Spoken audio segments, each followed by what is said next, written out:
ব্রহ্মকর্ম সমাধিনাম কলিযুগ পাবন অবতার শ্রী শ্রীকৃষ্ণ চৈতন্য মহাপ্রভু স্বভজন বিভজন সর্বপ্রয়োজন অবতার সার শিরোমণি নিখিল পরাৎপর ভক্তবৎসল সর্বজীবের আশ্রয় স্বরূপ অকারণ করুণা বরুণালয় সর্ববতার সার শিরোমণি সংকীর্তন পিতা নাম প্রেমদাতা শ্রী শ্রী শচীনন্দন নদিয়া বিহারী শ্রী গৌর হরি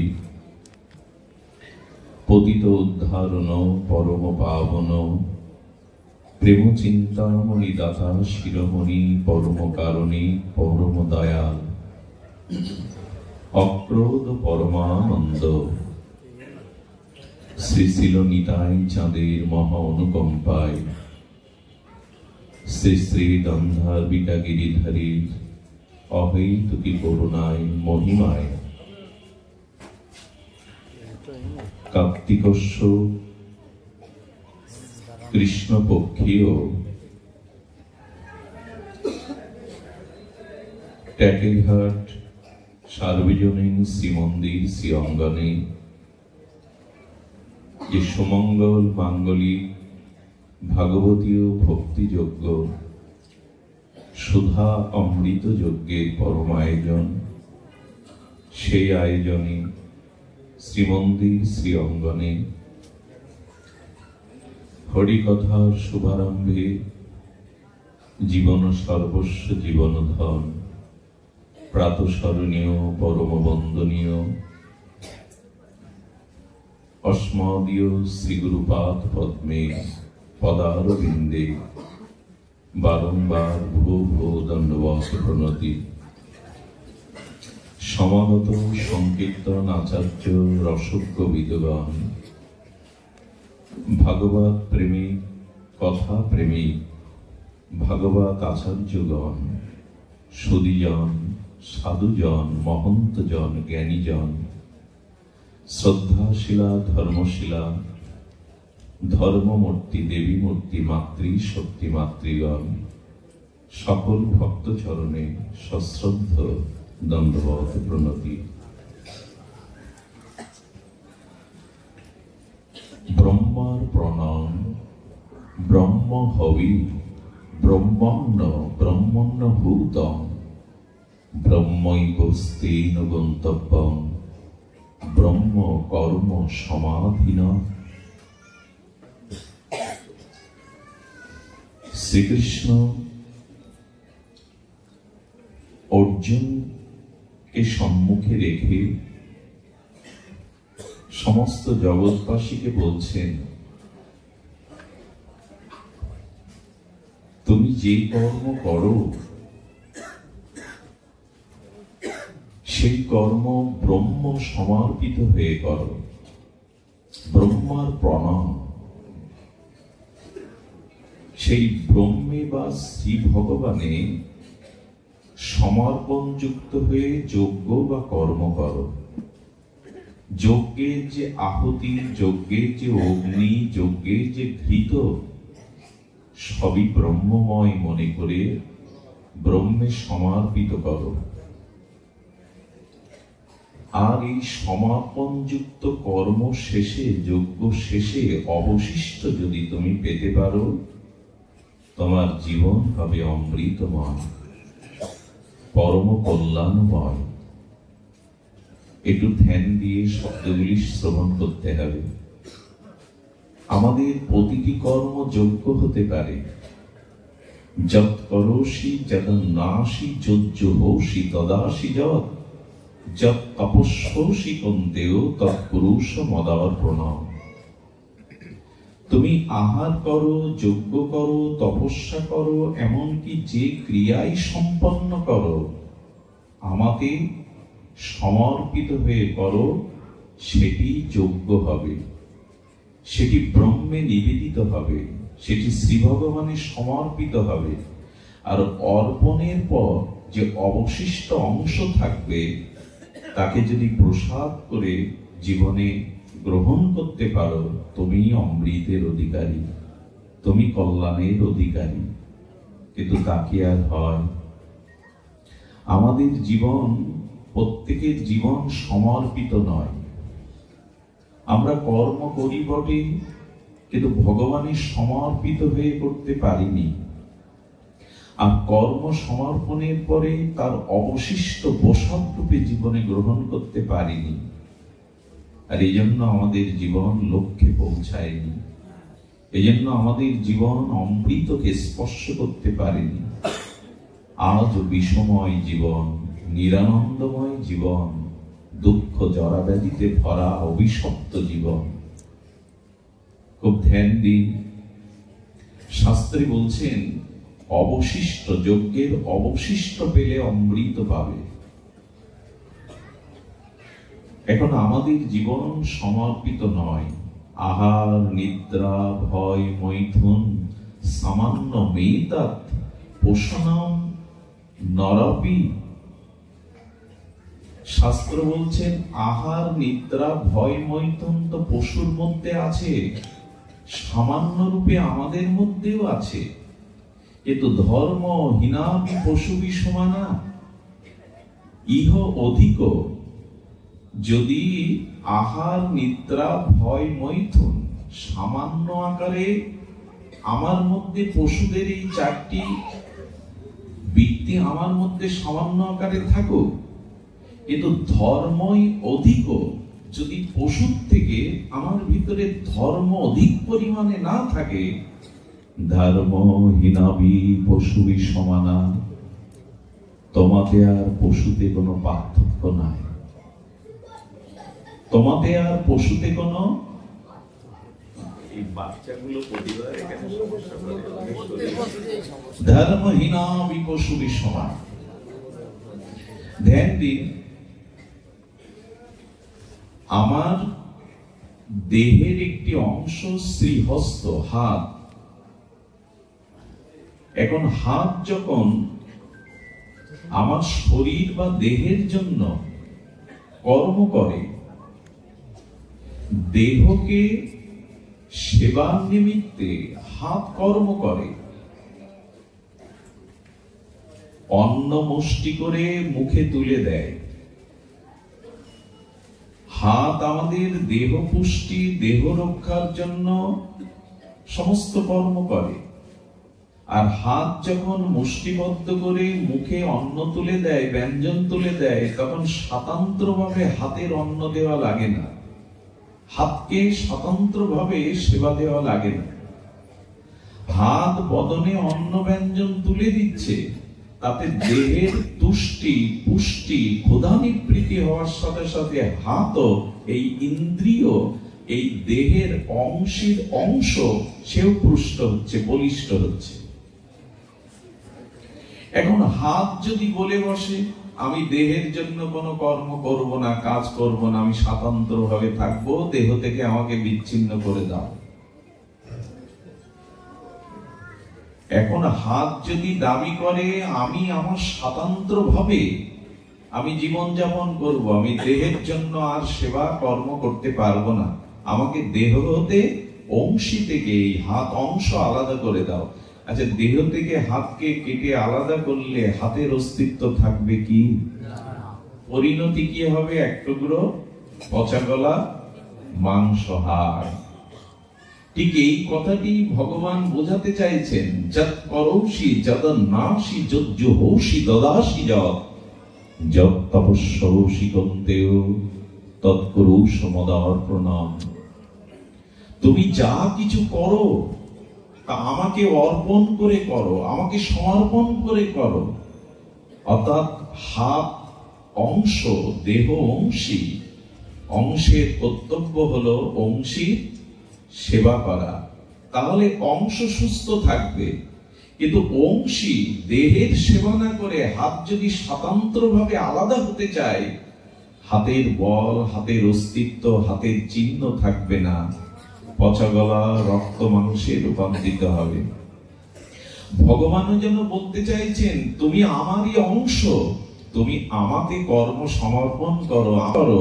তুমি যদি আমার সেবা না করে, আমাকে সমর্পণ না করে স্বতন্ত্র ভাবে চলতে চাও, তোমার কোনো অস্তিত্বই থাকবে না, তোমার কোনো অস্তিত্ব টিকবে না। এখন প্রভু অংশী, আমি অংশ। মামই পাংশ জীবলোক জীবভূত। জীব ভগবানের অংশ। সেই অংশ যখন অস্বীকার করে, ভগবানকে সেবা করব না, তাকে সেবা করব না, আমি স্বতন্ত্র, তখনই সে অমৃত না পেয়ে বিষ পায়, ধ্বংস হয়, পতন হয়। তাই আমাদের এই জীবনের প্রতিটি কর্ম ভগবানের সমর্পিত হওয়া উচিত। আর যজ্ঞের শেষে যে অবশিষ্ট থাকে, সেই অবশিষ্ট পেলে, অর্থাৎ এই সমস্ত ভগবানকে নিবেদন করে তবে যদি বেঁচে থাকা যায়, তবে ওখান থেকে ভোগ নয়, প্রসাদ আসবে। ভগবানে আমরা যা নিবেদন করি, ভগবানে আমরা যা নিবেদন করি, সেটা পরে আমাদের কাছে কি ভোগ হয়ে আসে না প্রসাদ হয়ে আসে? প্রসাদ হয়ে আসে। তেমনি আমার জীবনের প্রতিটি কর্মই যজ্ঞ, প্রতিটি কর্মই পূজা। তো জীবনের প্রতিটি কর্ম, প্রতিটা যদি আমার চিন্তা, চেতনা, কর্ম যদি পূজা আকারে হয়, যদি পূজা আকারে হয়, তাহলে সেটি প্রসাদ হয়ে আসবে। গোবিন্দ হচ্ছে তো অমৃত হয়ে আসবে। সুধীজন, এই সমর্পিত কর্ম যদি না সমর্পণ করতে পারি, তাহলে আমাদের অস্তিত্ব আর আমাদের জীবন অমৃতময় না হয়ে বিষময়, বিষবৎ হয়ে যাবে। এ প্রসঙ্গে একটু সামান্য আলোচনা। আহার নিদ্রা ভয় মৈথুন সামান্য মেতা পশুনাম নরনাম।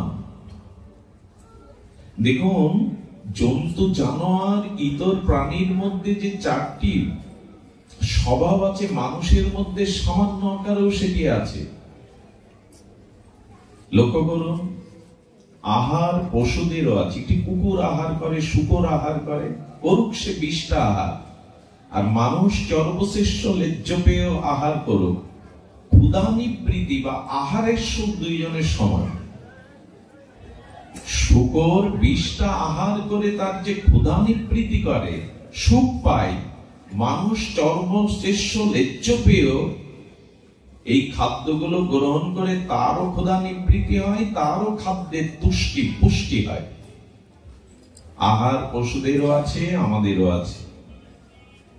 নিদ্রা, বরঞ্চ এই কথাতে পশুরা এগিয়ে। পশুরা খুব তাড়াতাড়ি ঘুমাতে পারে, ওদের ঘুমের বড়ি খেতে হয়। বাংলাদেশের 10% মানুষের ঘুমের বড়ি না খেলে ঘুম হয় না, আর আমেরিকা 25% মানুষ ঘুমের বড়ি খায়। পশুদের লাগে ঘুমের বড়ি, দিব্যি ঘুমায়।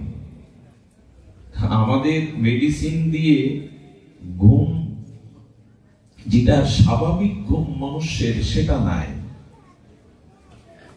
সুধীবৃন্দ, এই জন্য পশুদের নিদ্রা আমাদের নিদ্রার থেকে সুখকর। এত গভীর নিদ্রা হয় ওদের, ভোরবেলা পাখিগুলো কলকুঞ্জনে ভৈরবীর আগে ডেকে ওঠে, আমাদের ঘুম ভাঙতে চায় না। ওদের ঘুমটা পরিপুষ্টি হয়। ঘুম আমরাও ঘুমাই, হয়তো ওরা কোনো ঠোঁটে করে খড়কুটো এনে বাসার মধ্যে, অথবা শুকরটা কোনো নর্দমার মধ্যে পড়ে ঘুমায়। ঘুমের সুখ একই, বরঞ্চ আমাদের থেকে ওদের সুখ ঘুমের আরো। এখন মানুষের গাঢ় ঘুম হয় না, যাকে সুশক্তি বলে। জাগ্রত, স্বপ্ন, সুশক্তি। এখন জেগে আছি, যখন ঘুমিয়ে পড়লাম, ঘুম যাদের খুব গাঢ় নয়, নিবিড় নয়, তারা স্বপ্ন দেখতে থাকে। ঘুমের মধ্যে স্বপ্ন দেখতে থাকে। যখন স্বপ্ন দেখবেন, ঘুমটা তখন গাঢ় হয়নি, সুষুপ্তি হয়নি। আর যখন কোনো স্বপ্ন নেই, গাঢ় নিদ্রা, সব ভুলে গেলেন, তাকে বলে সুষুপ্তি। আত্মার সাথে তখন যোগ হয়ে যায়। আর মানুষ যেদিন এই গাঢ় গভীর সুষুপ্তি নিদ্রায় অভিভূত হয়ে যায়, উঠেই প্রশস্তি লাভ করে বলে, অনেকদিন বাদে বড় সুখ পেলাম। স্বপ্নও ছিল না, জাগ্রতও ছিল না, আত্মার সাথে লীন হয়ে গেছিল, কিছুই মনে ছিল না। এই জন্য ওইটা পরমানন্দ সুখ হয়। পশুদের ঘুম আমাদের থেকে আরো বেশি ভালো। আর মৈথুন, মানুষের কাম কামনা দ্বারা বংশ বিস্তার করে পুত্র কন্যা, ওরা আরো বেশি করে। ওদের যে কাম সুখ, কামনার সুখ পশুদের মানুষের থেকে বেশি। আচ্ছা, ভয় আমাদের আছে, আত্মরক্ষার জন্য আমরা ঘর বাঁধি, সেবক রাখি, ব্যাংকে টাকা গচ্ছিত রাখি, সোনাদানা রেখে দিই, ভূত ভবিষ্যতের সঞ্চয় করে দিই নিজেকে রক্ষার জন্য। পিপিলিকা গুলো খাদ্য সঞ্চয় করে, পশুরা কিছুটা রেখে দেয়, তারাও একটা গুহার মধ্যে নির্ভয় হয়ে থাকতে চেষ্টা করে। তো মানুষের সাথে ওদের পার্থক্য কি? যদি সামান্য আকারে আমার মধ্যেও এই গুণগুলি থাকে, পশুর থেকে বিশেষ কিছু না থাকে, তো আমাদের পশুতে পার্থক্য কি? আহার নিদ্রা ভয় মন্থনাঞ্চ সামান্য মেতাদ পোষণাম নরম, ধর্ম অধিক ধর্মহীনা বিপশু বিষমানা। মানুষের মধ্যে যদি ধর্ম না থাকে, ত্যাগ না থাকে, বৈরাগ্য না থাকে, তবে ত্যাগহীন বৈরাগ্যহীন ভগবান ভজনহীন মানুষ পশুর সমান। সুধীজন, এই জন্য ভগবানকে সেবা করতে হবে। হাতের অংশী দেহকে সেবা করা, তবে হাত বাঁচবে, তবে হাত সুস্থ থাকবে। দেহ থেকে আলাদা করে ফেললে হাত পচে যাবে, মাংসের টুকরো। এ কথা কবে বুঝবো যে আমরা ভগবানের অংশ? ভগবানকে সেবা করা, ভগবানকে সন্তুষ্টি করাই হলো আমাদের জীবনের সর্বোত্তম প্রাপ্তি। এটা বঞ্চিত হলে আমরা অমৃত পাবো না, বিষ পাবো, ধ্বংস হয়ে যাবে। এই জন্য অংশীর সেবা করাই অংশের কর্তব্য। জীবনে আমাদের লক্ষ্যটা কি? স্বামী বিবেকানন্দ চিকাগোয় গিয়েছিলেন জাহাজে ভারতবর্ষ থেকে। তখন বিমানের ছিল কিনা আমি জানি না, সম্ভবত ছিল না, জাহাজেই লোক আমেরিকায় পাড়ি দিত। স্বামীজি যখন যাচ্ছেন, একজন ভারতবাসী যুবক পড়াশোনার জন্য আমেরিকা যাচ্ছে। তো স্বামীজি চুপচাপ সমুদ্রের নীল জলের মধ্যে নিজে গুরু চিন্তা, ভগবত চিন্তা মননে ডুবে আছেন, মাঝে মাঝে গুনগুন করে গান গাচ্ছেন। কিন্তু ওনার জীবনের লক্ষ্য তো মানুষের জাগরণ। সূর্য হয়ে এসেছেন জগৎকে আলোকিত করবার জন্য, ত্যাগ বৈরাগ্য শিক্ষা দেওয়ার জন্য।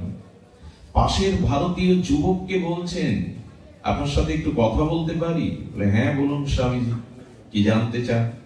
আপনি কোথায় যাচ্ছেন? আমেরিকাতে। কি জন্য? ইঞ্জিনিয়ারিং পড়ার জন্য। ইঞ্জিনিয়ারিং পাশ করে কি করবেন? বলে, ভারতবর্ষে চলে আসবো। ভারতবর্ষে এসে তারপর কি করবেন?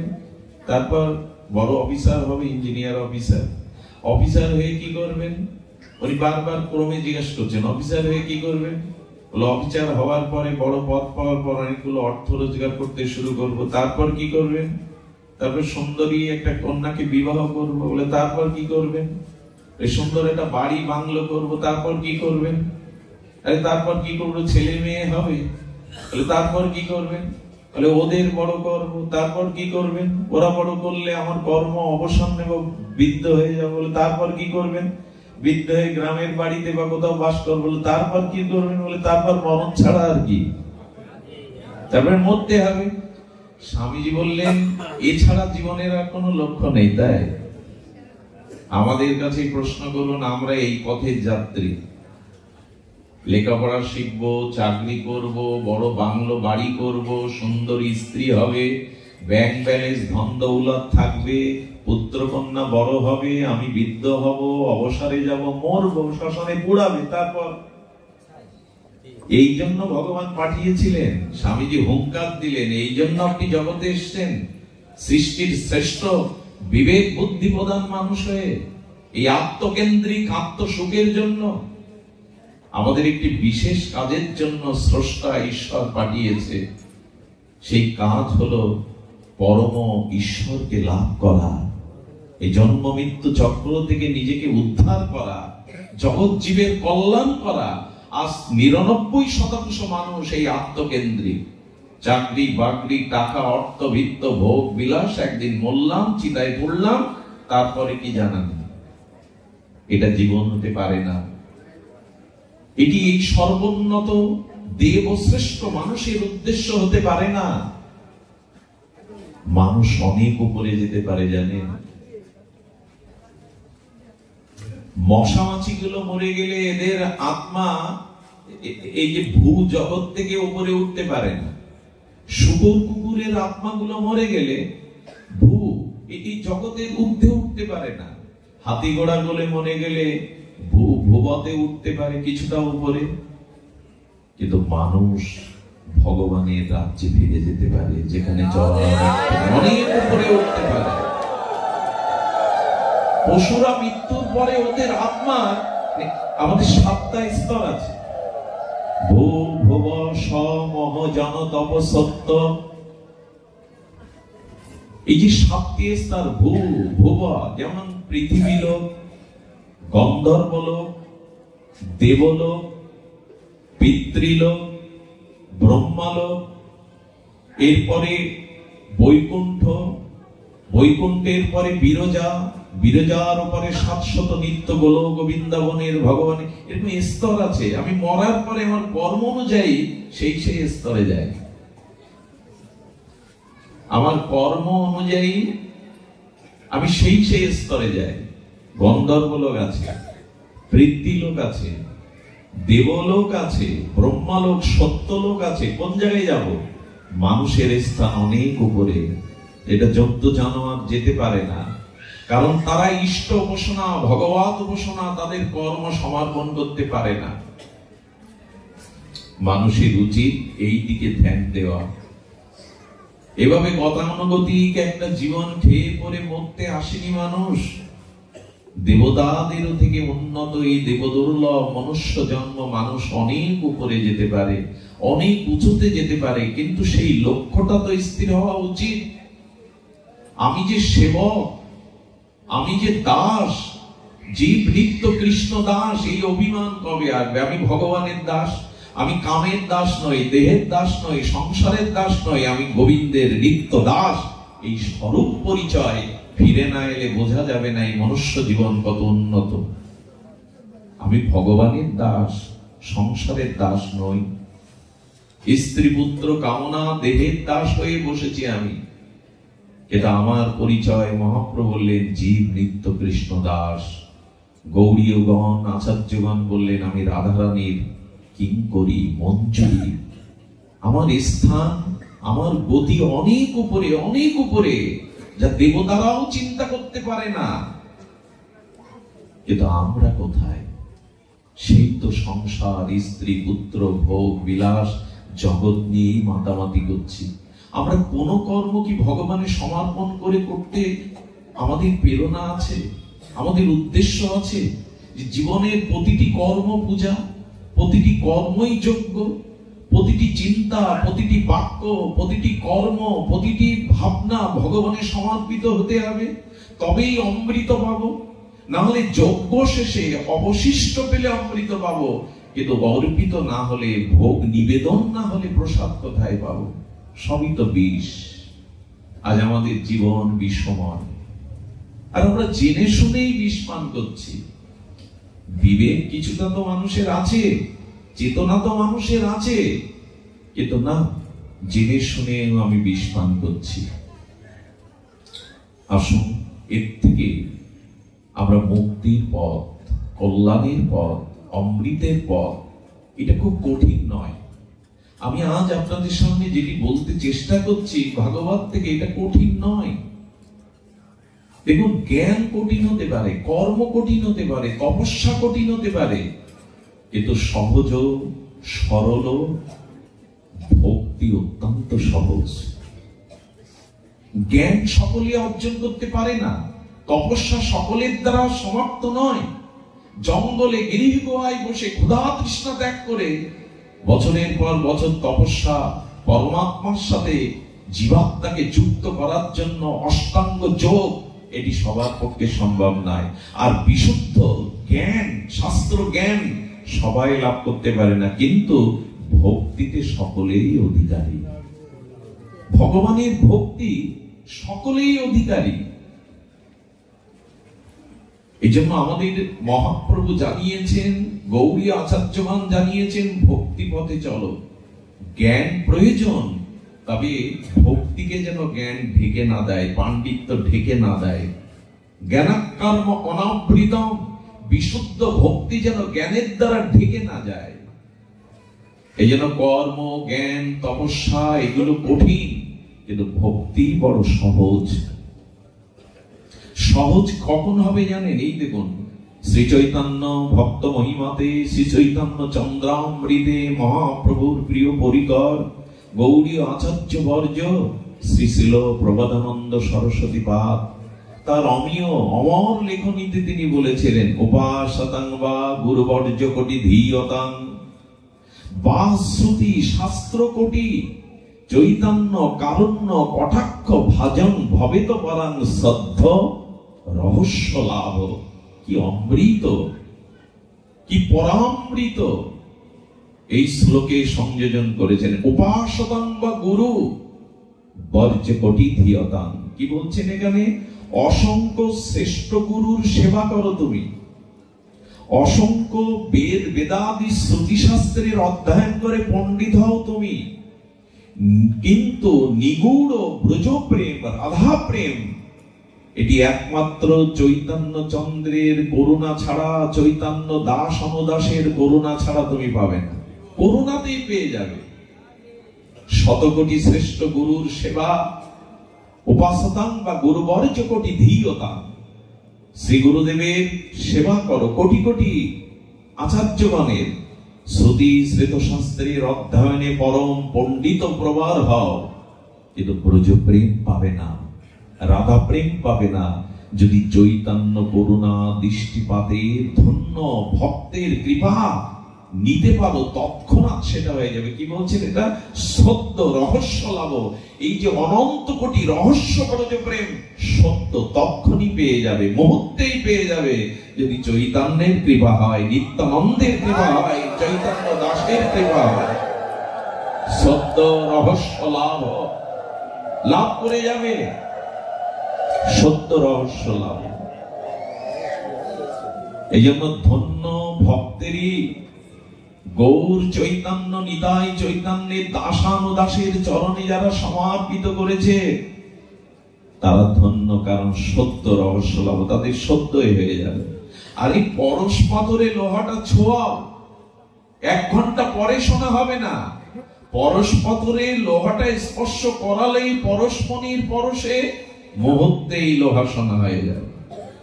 তেমনি চৈতন্য চন্দ্রের ভক্তি করুণা, প্রেম করুণা, কৃপা কটাক্ষ করুণা লাভ করলেই তোমার জীবনে ভক্তি হবে। এই জন্য সহজ পথে এসো। সেই সহজ পথটা কি না? জ্ঞান কর্ম যোগ ধর্মে কৃষ্ণ নহে বশ। জ্ঞান কর্ম যোগ ধর্মে কৃষ্ণ নহে বশ। কৃষ্ণ বশ হেতু একমাত্র প্রেম ভক্তি রস।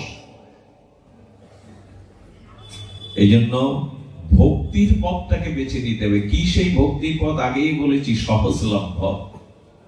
ভক্তি দুর্লভ, কিন্তু মহাপ্রভু নিতাই চাঁদ এই যুগের জন্য অনেক সহজ করে দিয়েছেন, যা অন্য যুগে ছিল না। এইবার একটু ধ্যান দিতে হবে। ভক্তি সহজ, কিন্তু কার পক্ষে? সরল ব্যক্তির পক্ষে, কপট ব্যক্তির পক্ষে নয়। ছাড়রে মন কপট চাতুরী বদনে বলো। আগে তো কপটতা ত্যাগ করো, চাতুরী বুদ্ধি ছাড়ো, তাহলে ভক্তি সহজ হবে। কপট ব্যক্তি ভগবানের প্রেম ভক্তি পাওয়ার অধিকারী নয়, সরল ব্যক্তি অধিকারী। শুধু এইটুকু চাই, কপটতা ত্যাগ করো, ভেতরে বাইরে 2 রকম রেখো না। কপট মানে, কপট বলে ঘরের দরজাকে, ঘরের মধ্যে দিয়ে হাঁক দিয়ে দিলেন, খিল দিয়ে দিলেন, আর কে ঢুকবে? তো যার ভেতরে আর বাইরে 2 রকম, তার কপট মঞ্চে কপট ব্যক্তি, তার ভেতরে ভগবান প্রেম ভক্তি প্রবেশ করতে পারেন। সরল হও, গাও গাও সবে গৌরাঙ্গের গুণ, সরল করিয়া মনটাকে সরল করে আর গৌরাঙ্গের গুণকীর্তন করো, তাহলেই পেয়ে যাবে। কপটতা মানে ভেতরে এক বাইরে আলাদা। এটাই তো এখন আমার রূপ, আমাদের রূপ। প্রায় মানুষের ভেতরে এক বাইরে আলাদা। এই কপটতার কপট পড়ে গেছে, এই জন্য ভেতরে প্রবেশ করতে পারছে না। হরিকথা তো শুনছি, হরিনাম তো শুনছি, তীর্থে তো যাচ্ছি, একটু অর্ধেক দান ধ্যান তো করে মানুষ, হচ্ছে না কেন? কপটতা রয়ে গেছে, সমর্পণ নাই। আর এই ভক্তি মার্গটা, সমর্পণটা সহজে জপ করো, সি যতদ নাসি যজ্জ হৌসি দদাসি যত যত তপস্যৌসি কন্তেও তৎ কুরু সমদার প্রণাম। বলো আমার সুখের জন্য সমস্ত কর্ম সেবা মনোভাব নিয়ে, কর্তৃত্ব অভিমান ফলাকাঙ্ক্ষা ত্যাগ করে আমাকে সমর্পণ করো। আচ্ছা দেখুন, ভক্তি এত সহজ, কিন্তু ওই যে আমি কিন্তু ব্রাকেটে দিয়ে দিলাম, কপটতা থাকলে ভক্তি হবে না, সরল হতে হবে। যেমন শিশু সরল হয়, তাই না? শিশুরা সরল হয়। ভক্তি কেমন দেখুন, শিশু পিতাকে সামান্য সেবা করলেও পিতা সন্তুষ্ট হয় কিনা? কতটি ধ্যান দিয়ে শুনুন, শিশু তো সরল, ও সামান্য এমনকি সেবা করা লাগে না, পিতাকে সেবা করার ভাবনা মুখে উচ্চারণ করলেও পিতার আনন্দ হয়। ছোট শিশু যদি বলে বাবা তোর চশমাটা এনে দেব, এতে বাবার আনন্দ হয় কিনা? চশমা নাকি খুব কঠিন কাজ, কিন্তু পুত্র তার পিতাকে সেবার, ওই যে পিতা ওখানে ওর সেবার মনোভাবটা দেখছে, চশমা আনার মনোভাব না, ওই যে সেবা করতে তার মন চেয়েছে, বাবা চশমাটা এনে দেবো, বলে না ছোট বাচ্চাটা বাড়িতে, পিতার আনন্দ হয় কিনা? চশমা খুব ভারী জিনিস, দু হাত বাড়ালেই পাওয়া যায়, পিতা আনন্দ পাচ্ছে কেন? ওর ভাবনাটা। তেমনি ভগবান বলছে তুমিও তো আমার পুত্র, সরল প্রাণে যদি বলো প্রভু এই ফুলটা তোমার চরণে দেব, পিতা আনন্দ হয়, পরম পিতা হলে কত আনন্দ হবে। আমাদের পিতামাতার করুণা তো প্রদীপের আলো, আর ভগবানের করুণা হলো চন্দ্র সূর্যের আলোর মতো, তিনি তো আরো প্রসন্ন হবে। আচ্ছা, পুত্র পিতাকে বলছে, আগেকার দিনে পিড়েতে বসে মানুষ প্রসাদ পেত, তাই না? পিড়া না কি বলে আপনাদের দেশে? পিড়াই বলুক। তো বাবা আমি পিড়াটা এনে দিই, তুমি বসে এখানে বসে পাও। পিড়াটা তুলতে পারছে না, বল কম তো শিশু। পিতা দৌড়ে গিয়ে ওর ওই কাজটা নিজে করে, আর কোলে নিয়ে যত্ন করে বলে হ্যাঁ আমার জন্য আমার খোকা, আমার কন্যা পিড়ে বয়ে আনছে। আনতে পারলো না তবু প্রসন্ন হয়, বাবাই তো তুলে নিল, কিন্তু ওর যে সেবার মনোভাব, এতে তিনি প্রসন্ন হয়ে যান। ভগবান বলছেন ভক্তিতে বেশি কিছু করতে হবে না, সরল প্রাণে আমাকে আনন্দ দানের জন্য একটু সেবা ভাবটা মনে রাখো। ফুল তুলবো, মালা গাঁথবো, একটু গৌর চরণে দেব, রাধারানীর গলে দেব, এইটুকু করতে পারো না, না করুন, ওই যে ভাবছেন ভগবানকে সুখ দেবেন, সেবা দেবেন, এটাই ভগবান রাজি হয়ে যায়। কিন্তু ইচ্ছাটা জাগে কই? ইচ্ছাটা আমাদের জাগে কই? শাস্ত্র এই জন্য বলছেন একটি বিধি একটি নিষেধ। ঘুমাবেন না দয়া করে কেউ, অনেক মা ঘুমাচ্ছেন, বাবাদের চোখেও ঘুম। এই ঘুমালে আমার খুব কষ্ট হয়, কারণ আমি ঘুমাই না তো অন্য কেউ ঘুমাক, এটা আমি চাই না। আমার বাড়ি যেতে 4টে, 4:30, 5টা বেজে যায়, ভোর হয়ে যায়, আমি ঘুমাই না তো আপনি ঘুমাবেন কেন? জেগে থাকুন। সামনে কাউকে ঘুম দেখলে বুকে খুব ভাগবত হারিয়ে ফেলি আমি, এটা ঘুমার জায়গা না, ঘুমাবেন না, অলসতা আনবেন না। এইগুলো একবার অভ্যেস হয়ে গেলে কিন্তু আর মানুষ অভ্যাসের দাস। এক জায়গায় 15 দিন পাঠ হচ্ছে, 5 দিনে একজন পিলারের গায়ে একটু বসতে ভালো লাগে, পিলারের গায়ে বসেছে। 6 দিনের দিন উনি আসাতে থেকে পিলারের গায়ে দখল করে আরেকজন বসে গেছে। তখন উনি বলছেন কি আপনি সরে যান, এই জায়গাটা আমার। 5 দিন ধরে তো আমি বসছি, এই জায়গাটা একটু সরে যান। 5 দিন বসেছে মানে অভ্যাসে ওই জায়গাটা নিজের করে ফেলেছে। একদিন পাটে ঘুমাবেন, প্রতি পাটে ওই বসলেই ওই একই অবস্থা আসবে। মানুষ অভ্যাসের দাস, এটা আমি দেখেছি। যারা পাটে ঘুমায় এরা সব জায়গায় ঘুমায়, আমি দেখেছি ভালো করে, উচিত নয়। নিদ্রা জয় করাও একটা সাধনা। দেখুন, আমাদের বিজয় কৃষ্ণ গোস্বামী ছিলেন, উনি ঘুমাতেন না, নিদ্রা জয়ী মহাপুরুষ। অর্জুনও খুব কম ঘুমাতেন, এই জন্য বুড়াকেশ বলে ডাকতেন ভগবান। অর্জুনও নিদ্রা। অর্জুন কেন বীর? দ্রোণাচার্য দিনের বেলায় যে অস্ত্র শিক্ষা দিত, একদিন কৃষ্ণ উঠে দেখে অর্জুন নদীতে গিয়ে ওই ঢেউয়ের তরঙ্গের উপরে বাণ লক্ষ্য বাণ করে বাণ শিক্ষা করছে, ঢেউয়ের তরঙ্গের উপরে সারা রাত জেগে ওই অনুশীলন করছে। কৃষ্ণ বললেন, অর্জুন তো বিশ্ববিজয়ী হবে, যার চেষ্টা আছে। অধ্যাবসায় অনুশীলন। দেখুন, আগে বললাম আপনি জঙ্গলে গিয়ে গোয়ায় বসে বছরের পর বছর ক্ষুধা তৃষ্ণা শীত গ্রীষ্ম তপস্যা করতে পারবেন না, কিন্তু ভাগবত আসরে এক নাগাড়ে 3 ঘন্টা মনস্থির করে চোখ খোলা রেখে বসাটার নাম তপস্যা। তপ সহা, তাপ সহাকে বলে তপস্যা। এই যে কষ্টটা সহ্য করা, হরির জন্য, হরি কথার জন্য, সাধু সঙ্গের জন্য, হরি কথামৃতের সঙ্গামৃতের জন্য 3 ঘন্টা দেহের কষ্টটাকে সহ্য করার নামই হলো তপস্যা। তপস্যা মানে ওই মেরুদণ্ড সোজা করে ঊর্ধ্বপদে হেডমুন্ডে গিরিগোহায় কলিযুগেও তপস্যা নাই, সবাই পারবে না। 3 ঘন্টায় এক জায়গায় নিদ্রা অলসতা ত্যাগ করে এই কষ্ট সহিষ্ণু তাপ সহা, তাপ মানে কষ্ট সহার নাম হলো তপস্যা। আচ্ছা, তপ এর বানানটা উল্লে কি হয়, উল্টালে কি হয়? তপ মানে তপস্যা ভগবানের হৃদয়। বলে আমাকে হৃদয়ে ধরতে গেলে, বসাতে গেলে তপস্যার পাত্র চাই, তপস্যা ছাড়া আমাকে। আর তপস্যার অর্থ কি করলাম? এই 3 ঘন্টা এখানে কষ্ট স্বীকার করা। এই যে ভগবত কথা শোনার জন্য, সাধু সঙ্গ কথামৃত বান্ধবের জন্য শরীরের কষ্টটা সহনশীল করা। কি বলবো আমাদের। আচ্ছা, আপনি সারাদিন দোকানদারি করে যখন টাকা গোনেন, কষ্ট হয় তো? টাকা গুনতে কষ্ট হয়? কয় লাখ কয় হাজার? বরঞ্চ কেউ যদি আসে, বউ ছেলে মেয়ে, তাদের দিকে পরে কথা বলো, সময় নেই। মালা জপ করতে ঘুম আসবে কেন? এটা অর্জন না, এটা উপার্জন না আপনার? ওই টাকা তো নিয়ে যেতে পারবেন না, নাম জপটা পরকালের সাথে যাবে। কিন্তু মানুষের অনেক জন্ম অভ্যাস না, এগুলো মালা জপ করতে বললে ঘুম আসে, টাকা জপ করতে বসলে ঘুম আসে না। এখন যদি এসি বাসে করে ব্যান্ড বাজাতে বাজাতে, মাইক বাজাতে বাজাতে বরযাত্রী নিয়ে যায়, আপনাদের ঘুমাবেন? এখন ঘুমাচ্ছেন কেন?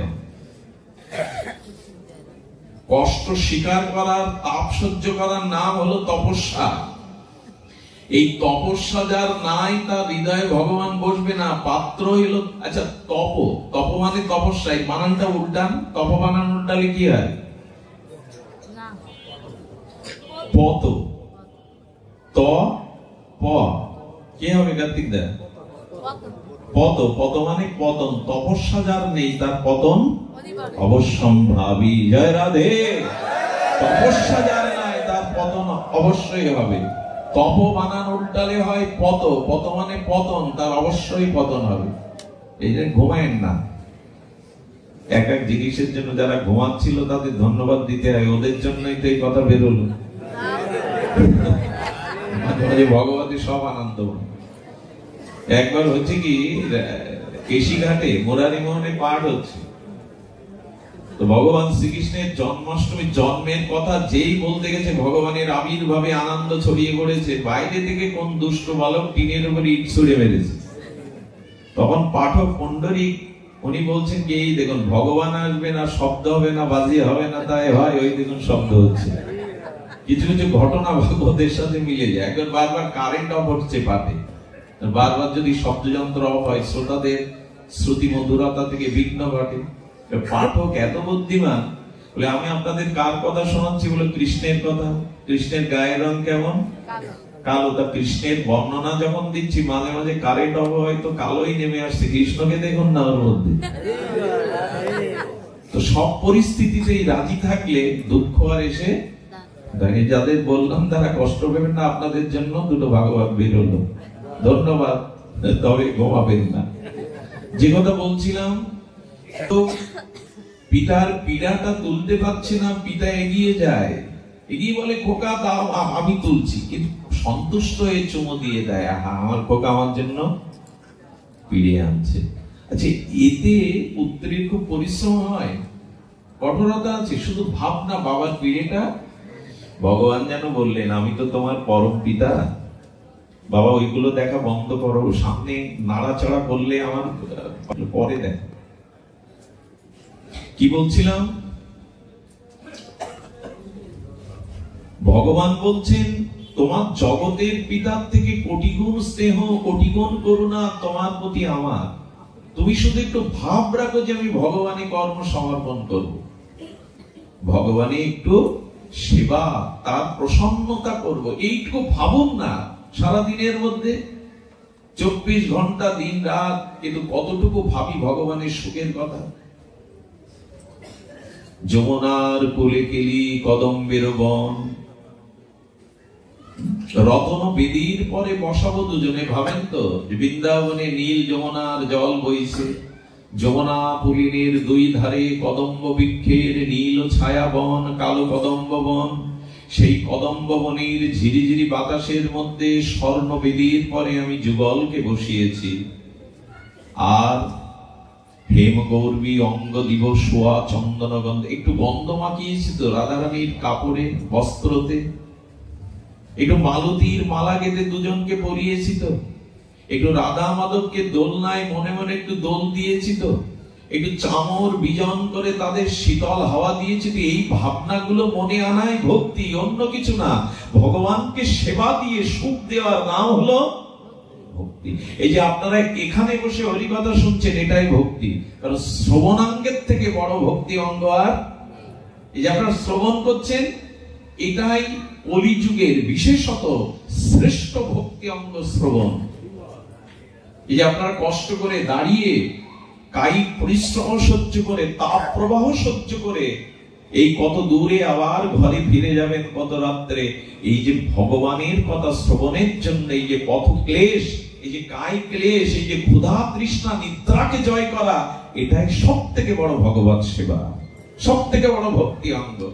ভগবান আজ আনন্দে দেখছেন আমারই সৃষ্ট, আমারই অংশ, সনাতন অংশ, আমারই অংশ ভক্তগণ, আমার পুত্র সন্তানগণ আজ হিংসা বিদ্বেষ ভুলে একত্রিত হয়ে তারা আমার গুণগান করছে, এতে ভগবানের আনন্দ হচ্ছে। এই তাকে আনন্দ দেওয়ার নামই সেবা। সেবা মানে আনন্দ, আর আনন্দ বা সেবার নামই হলো ভক্তি। কঠিন কিছু না, কিন্তু জাগে কই? সব তো সংসারের বাসনা জাগে, নিজ ভোগের বাসনা জাগে, ভগবানকে আনন্দ দেওয়ার বাসনা জাগে কই? একটু জাগাও মা। রান্না করতে গিয়ে যদি মনে করো রাধারানী রান্না করছেন গোবিন্দের জন্য, শ্যামসুন্দর জন্য, ওই রান্নাটাও তোমার ভগবত সেবা হয়ে যাবে। রাধারানী স্বর্ণ টুলের উপরে বসেছেন, আর রাধারানী শ্যামসুন্দরের চিন্তা করতে করতে অন্নটা রান্না করছেন, ওই অন্নটাই ভজন হয়ে গেল, গোবিন্দের সমর্পণ হয়ে গেল। কিভাবে রাঁধতে হয় জানেন? এই জন্য সবার দ্বারা ভগবানের ভোগ রান্না হয় না। একবার এক মা রান্না করছেন, একজন ভক্ত গিয়ে ওই যে রান্নার একটা গন্ধ ওঠে না, বাতাসে গন্ধ ওঠে, মা আজকে প্রসাদ খুব ভালো লাগবে, কষ্ট পেয়ে ওইটা নামিয়ে আবার রান্না চড়ালে। ভগবানের প্রসাদের আগে তুমি তো উচ্ছিষ্ট করে দিলে। এই জন্য ভগবানের ভোগ রান্না সব ওখানে এইটু করে দেখবো স্বাদ কেমন হয়েছে, ওই তো আপনি ভোগ করে দিলেন, আপনি প্রসাদ করে দিলেন। রাধারানীকে স্মরণ করে গোবিন্দ সেবায় লাগবে ভেবে করলে এমনি স্বাদ হয়ে যাবে, লবণ চেক করতে হবে না কতটা স্বাদ হয়েছে, উচ্ছিষ্ট হয়ে গেল। ভাবনাটাই ভক্তি। কলিযুগে আপনি ভগবানের সেবার ভাবনা ভাবুন। আরে এক দরিদ্র রাখাল, প্রতিষ্ঠানপুরে বাড়ি, জীব গোস্বামী বলছেন ভক্তি সন্দর্ভে, তুমি রাখাল, কিন্তু মনে মনে খুব ইচ্ছা আমি একটু ভগবানকে সেবা দেব, কিন্তু সামর্থ্য না, গরু রেখে বেড়ায়, যা 2-4 টাকা আয় করে তো সংসারে লেগে যায়, কোথায় ভগবান সেবা করব? একদিন গরুগুলো ছেড়ে দিয়ে সময় পেয়েছে, ভাগবতে বসেছে, ভাগবত আচার্য পাঠ করছেন, সেবা মনে মনেও দেওয়া যায়। সামর্থ্য যদি না থাকে, সময় যদি না থাকে, তো মনে মনে বিভিন্ন উপচারে ভগবানের সেবা দেওয়া যায়, এতে ভগবান গ্রহণ করেন। ওই কিশোর আনন্দে উদ্বেলিত হয়ে মনে করছে কেন এতদিন ভাগবত শুনিনি। মনে মনেও তার সেবা হয়, মনোময় সেবা। এই সেবার নাম হলো দ্রব্যময় সেবা না, মনোময় সেবা। আচ্ছা, মনে মনে কুচিন্তা করলে, কামের চিন্তা করলে, পরিস্ত্রীর চিন্তা করলে প্রতিক্রিয়া হয় কিনা দেহ মনে? তো কথা বলুন, হয় কিনা? তো কাম বা কুচিন্তা করলে যদি তার প্রভাব মনে শরীরে পড়ে, ভগবানের সেবা চিন্তা মনে মনে করলে প্রভাব পড়বে না? অবশ্যই পড়বে। মনোময় সেবা। ওই স্নান করেছে, তিলক নিয়ে গরুগুলো ছেড়ে দিয়ে বড় বটবৃক্ষের ছায়ে বসে গেছে। মনে মনে ভাবছে একটা মন্দির তৈরি করবো। প্রথম ইট এনেছে, খড় এনেছে, বালি সিমেন্ট মিস্ত্রি এনেছে। আরে গোবিন্দের মন্দির করবো তো ইট কাঠ মাটি দিয়ে করবো কেন? মণিমুক্তা দিয়ে করবো। মণিমুক্তা দিয়ে দোতলা মন্দির, সুন্দর করে কাষ্ঠের সুন্দর সিংহাসন, ওখানে যুগল রাধা মাধব দুই পাশে নিতাই গৌরকে বসিয়েছে। মনে মনে সব করছে, মনে মনে ফুল চন্দন দিল, মনে মনে বলছেন কি ভোগ দেবো, তো ক্ষীর রান্না করেছে। ক্ষীর বড় ভালোবাসে আমাদের কানাইয়া, বৃন্দাবনের ঠাকুরের মিষ্টি ভালোবাসে। তো ওরা ক্ষীর তৈরি করে দিয়েছে। ক্ষীরটা তৈরি করে ভাপ উঠছে, মনে মনে ভাবছে এটা তো সেবা উপযোগী হয়নি, ঠান্ডা হয়নি। আঙুল দিয়ে মনে মনেই দেখতে গিয়ে বাইরের আঙুল সেক খেয়ে পড়ে গেছে। এটা হয়। উচ্চ বারান্দা থেকে শিশু সন্তান হামাগুড়ি দিক পড়ে গেল। দূর থেকে মা এই দৃশ্য দেখলে ব্যথাটা ওর থেকে মার বুকে বেশি লাগে। ইস, ওকা পড়ে গেল। ওই যে আত্মা আত্মযত ব্যথাটা ওখানে মার বুকে কিল লেগে যায়। ওই যে সেবাটা মনে মনে যথার্থ ভক্তিতে দিচ্ছিল, ওদিকে বৈকুণ্ঠে নারায়ণ হেসে উঠেছে। লক্ষ্মী দেবী, কমলা দেবী বললেন, প্রভু ভক্তের কোন লীলা দেখে হাসলেন? বলো, ওই দেখো, মনে মনে মন্দির, মনে মনে বিগ্রহ, মনে মনে অর্চন, মনে মনে ক্ষীর, মনে মনের হাত আঙুল পড়েছে বাইরে। লক্ষ্মী দেবী বলতে তা কি হয়? মনের ক্ষীরে বাইরের আঙুল পড়ে? বলে দেখো না তুমি। বলে দেখবো কি, তাহলে ওকে তুলে আনি। বলে আমি আর যাবো না। ওকে বিমান পাঠালেন। বিমান পাঠিয়ে বললেন, আচ্ছা মৃত্যুর পরে তো কোনো পুণ্যাত্মা, ভগবত আত্মা বৈকুণ্ঠে যায় চতুর্ভুজ ধরে। ওকে সরাসরি বিমানে করে লক্ষ্মী দেবী সেবক নিয়ে গিয়ে বলে তোমার আঙুলটা দেখি। বৈকুণ্ঠে যাওয়ার পরে দেখে আঙুল সেক খেয়েছে। বলছে তোমার নারায়ণের সেবার এত বিলাস, এক কাজ করো, আর ফিরে যেতে হবে না, এখানে বসে বসে সাক্ষাৎ সেবা করো তুমি। জীবগোস্বামী বলছে। এখন মনটাকে তো তার ভাবনাটা দিন। মনে মনেও করতে যদি অলসতা থাকে, তার যাবো কোথায়? শোনেন, মনের মধ্যে ভগবানের নাম, রূপ, লীলা, সেবা এই ভাবনাগুলো ঢোকান, ওই মনে আর কিছু ঢুকবে না। এটাই মনকে শান্ত করার, মনকে সুস্থ করার, মনকে সন্তুষ্টি করার, মনের প্রসন্নতার এটাই একমাত্র মহৌষধি। ভগবানের নাম, রূপ, লীলাকে মনে দিয়ে দিন, ওইখানে আর কিছু বসবে না। কিন্তু এটা তো আমাদের রুচিতে আসতে হবে, অনুভবে আসতে হবে, না হলে হবে না। আমি বলছিলাম ভক্তি সহজ, শুধুমাত্র তাকে একটু সেবা। তবে হ্যাঁ, এখানে দুটো জিনিস বলেছিলাম, কঠিন করে ফেলেছি, সরলতা নাই। এই যেমন বিশ্বাস করে নিলে এই রাখাল, বিশ্বাস করেই সেবা করলো। আরেকটি জিনিস হলো সরলতা যেমন চাই, আর ভগবানকে ভালোবাসতে গিয়ে নিজের কোন সুখের চাওয়া পাওয়া যদি চেয়ে বসেন, তাহলেও ভক্তি কঠিন হয়ে যাবে। এই কথাটি একটু মন দিন। আমি বারবার অনুরোধ, প্রতি পাঠে দেখবেন আমি একবার করে এই প্রসঙ্গটা আনি, প্রতি পাঠে। বলে কেন আনো? বারবার শুনতে শুনতে, বলতে বলতে যদি হৃদয়ে একটু দাগ কাটে, সেটা হলো ভগবানের কাছে নিজের কোন সাংসারিক চাওয়া পাওয়া এটা নিয়ে যাবেন না, হাজির হবেন না। কারণ আপনার কি প্রয়োজন, এটি যেমন পিতামাতা ভালো বোঝে সন্তানের কি প্রয়োজন। এই জন্য মায়ের থেকে যে বেশি ভালোবাসে, জানবেন ও রাক্ষস। আপনাকে গিলে খাওয়ার জন্য পুতনা সেজে এসছে। মায়ের থেকে জগতে যদি শাশুড়ির বেশি ভালোবাসে, অন্য মা যদি বেশি ভালোবাসে, জানবেন আপনি গেছেন। রাক্ষস আপনাকে গিলে খাওয়ার জন্য প্রস্তুত। সুধীজন, এই জন্য কলিযুগের উল্টো হয়ে গেছে। আমি দেখেছি জামাই ষষ্ঠী হয় না, জামাই ষষ্ঠীর দিন জামাই বন্ধু বান্ধব নিয়ে যায় কোন শাড়িটা পছন্দ, এরপর থালাই করে পান সুপারি দিয়ে পীরের উপরে বসিয়ে মাথায় করে দিয়ে তারপর ঘটা করে প্রণাম করেন, নিজের গর্ভধারিণীকে এইভাবে আনুষ্ঠানিক ভাবে প্রণাম করেন। এই জন্য আমাদের ভিতরে এই যে চাওয়া পাওয়া নিয়ে ভগবানের কাছে যাওয়া, এটা প্রেম ভক্তি হবে না। শ্রীকৃষ্ণ কি বলছেন?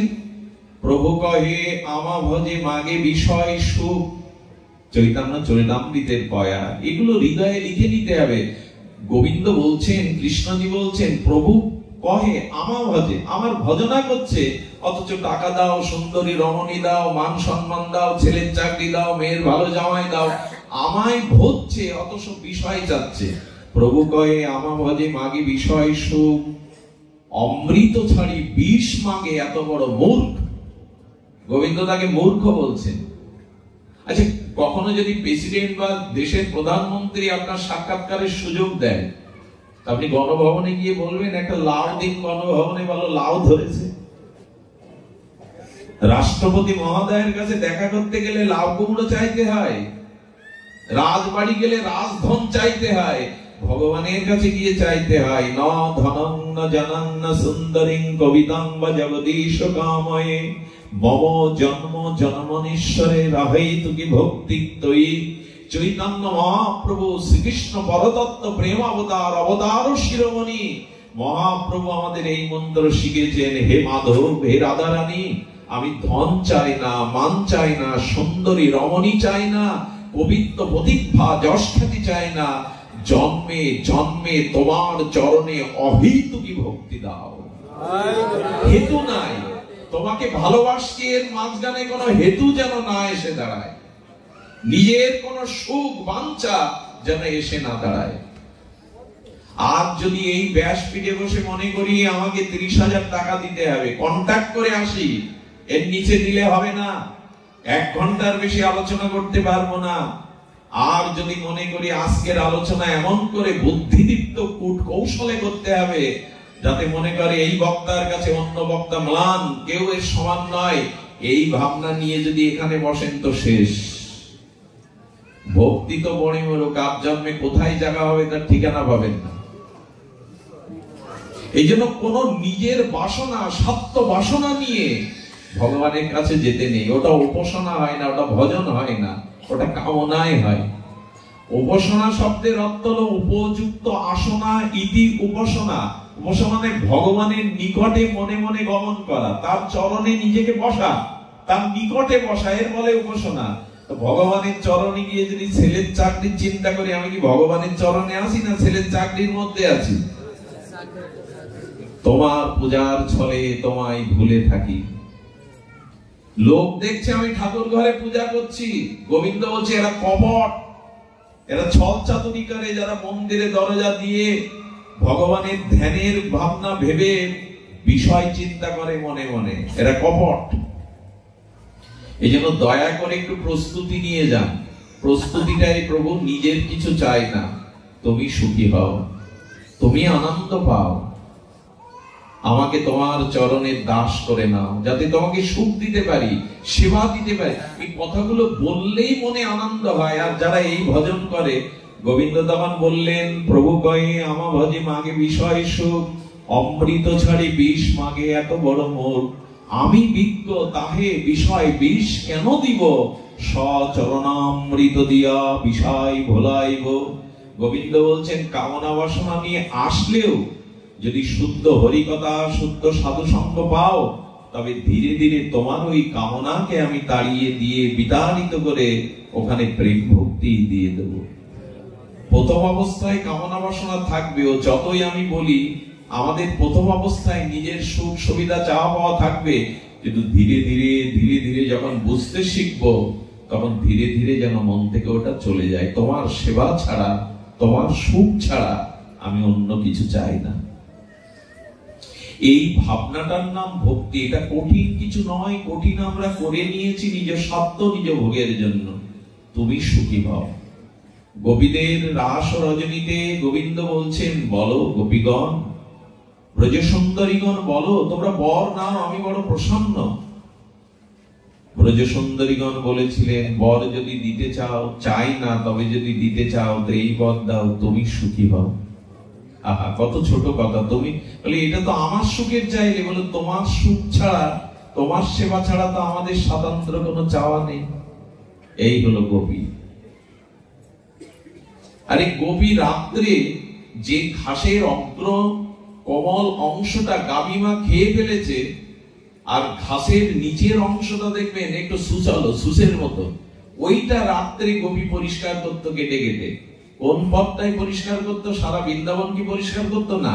যে পথ দিয়ে গোষ্ঠে গোবিন্দ পরদিন সকালে হেঁটে যাবে, ওই পথটাই, ওই অগ্রভাগ গাভীমা খেয়ে নিলে শক্ত ঘাসের নিচের অংশটা গোপীরা তুলে ফেলতো, কেটে ফেলতো। গোপী রাত্রে জেগে এটা করো কেন? লোক দেখে না রাত্রের গভীর অন্ধকারে কেন করো? বলো, কালকে তো আমাদের প্রাণনাথ এখানে চরণ বিন্যস্ত করতে করতে যাবে। যদি শক্ত ঘাসের উপরে গোবিন্দের কোমল চরণ পড়ে, তাহলে ব্যথাটা শুধু তার চরণে বাজবে না, আমাদের হৃদয়েও বাজবে। বলছেন গোবিন্দ চরণে ঘাস পুড়লে ব্যথা গোবিন্দ চরণে লাগবে, তোমাদের হৃদয় ছিদ্র হবে কেন? বলে, আমাদের হৃদয়ে তার চরণ ছাড়া তো আর কিছু নেই, ওইখানেই তার চরণকে বসিয়েছি। ওইখানে ব্যথা লাগলে আমাদের হৃদয়ে আঘাতটা আসবে।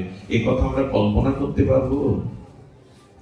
রুক্মিণী দেবী কুরুক্ষেত্রে বৃন্দাবন এবং মথুরা এবং বৃন্দাবন মিলনে রাধারানীকে একটু তপ্ত দুগ্ধ খাইয়েছিলেন। রাধারানীর সৌন্দর্য মাধুর্য থেকে রুক্মিণী দেবী দুধটা ঠান্ডা করতে পারেনি, গরম দুধ খাইয়ে দিয়েছেন।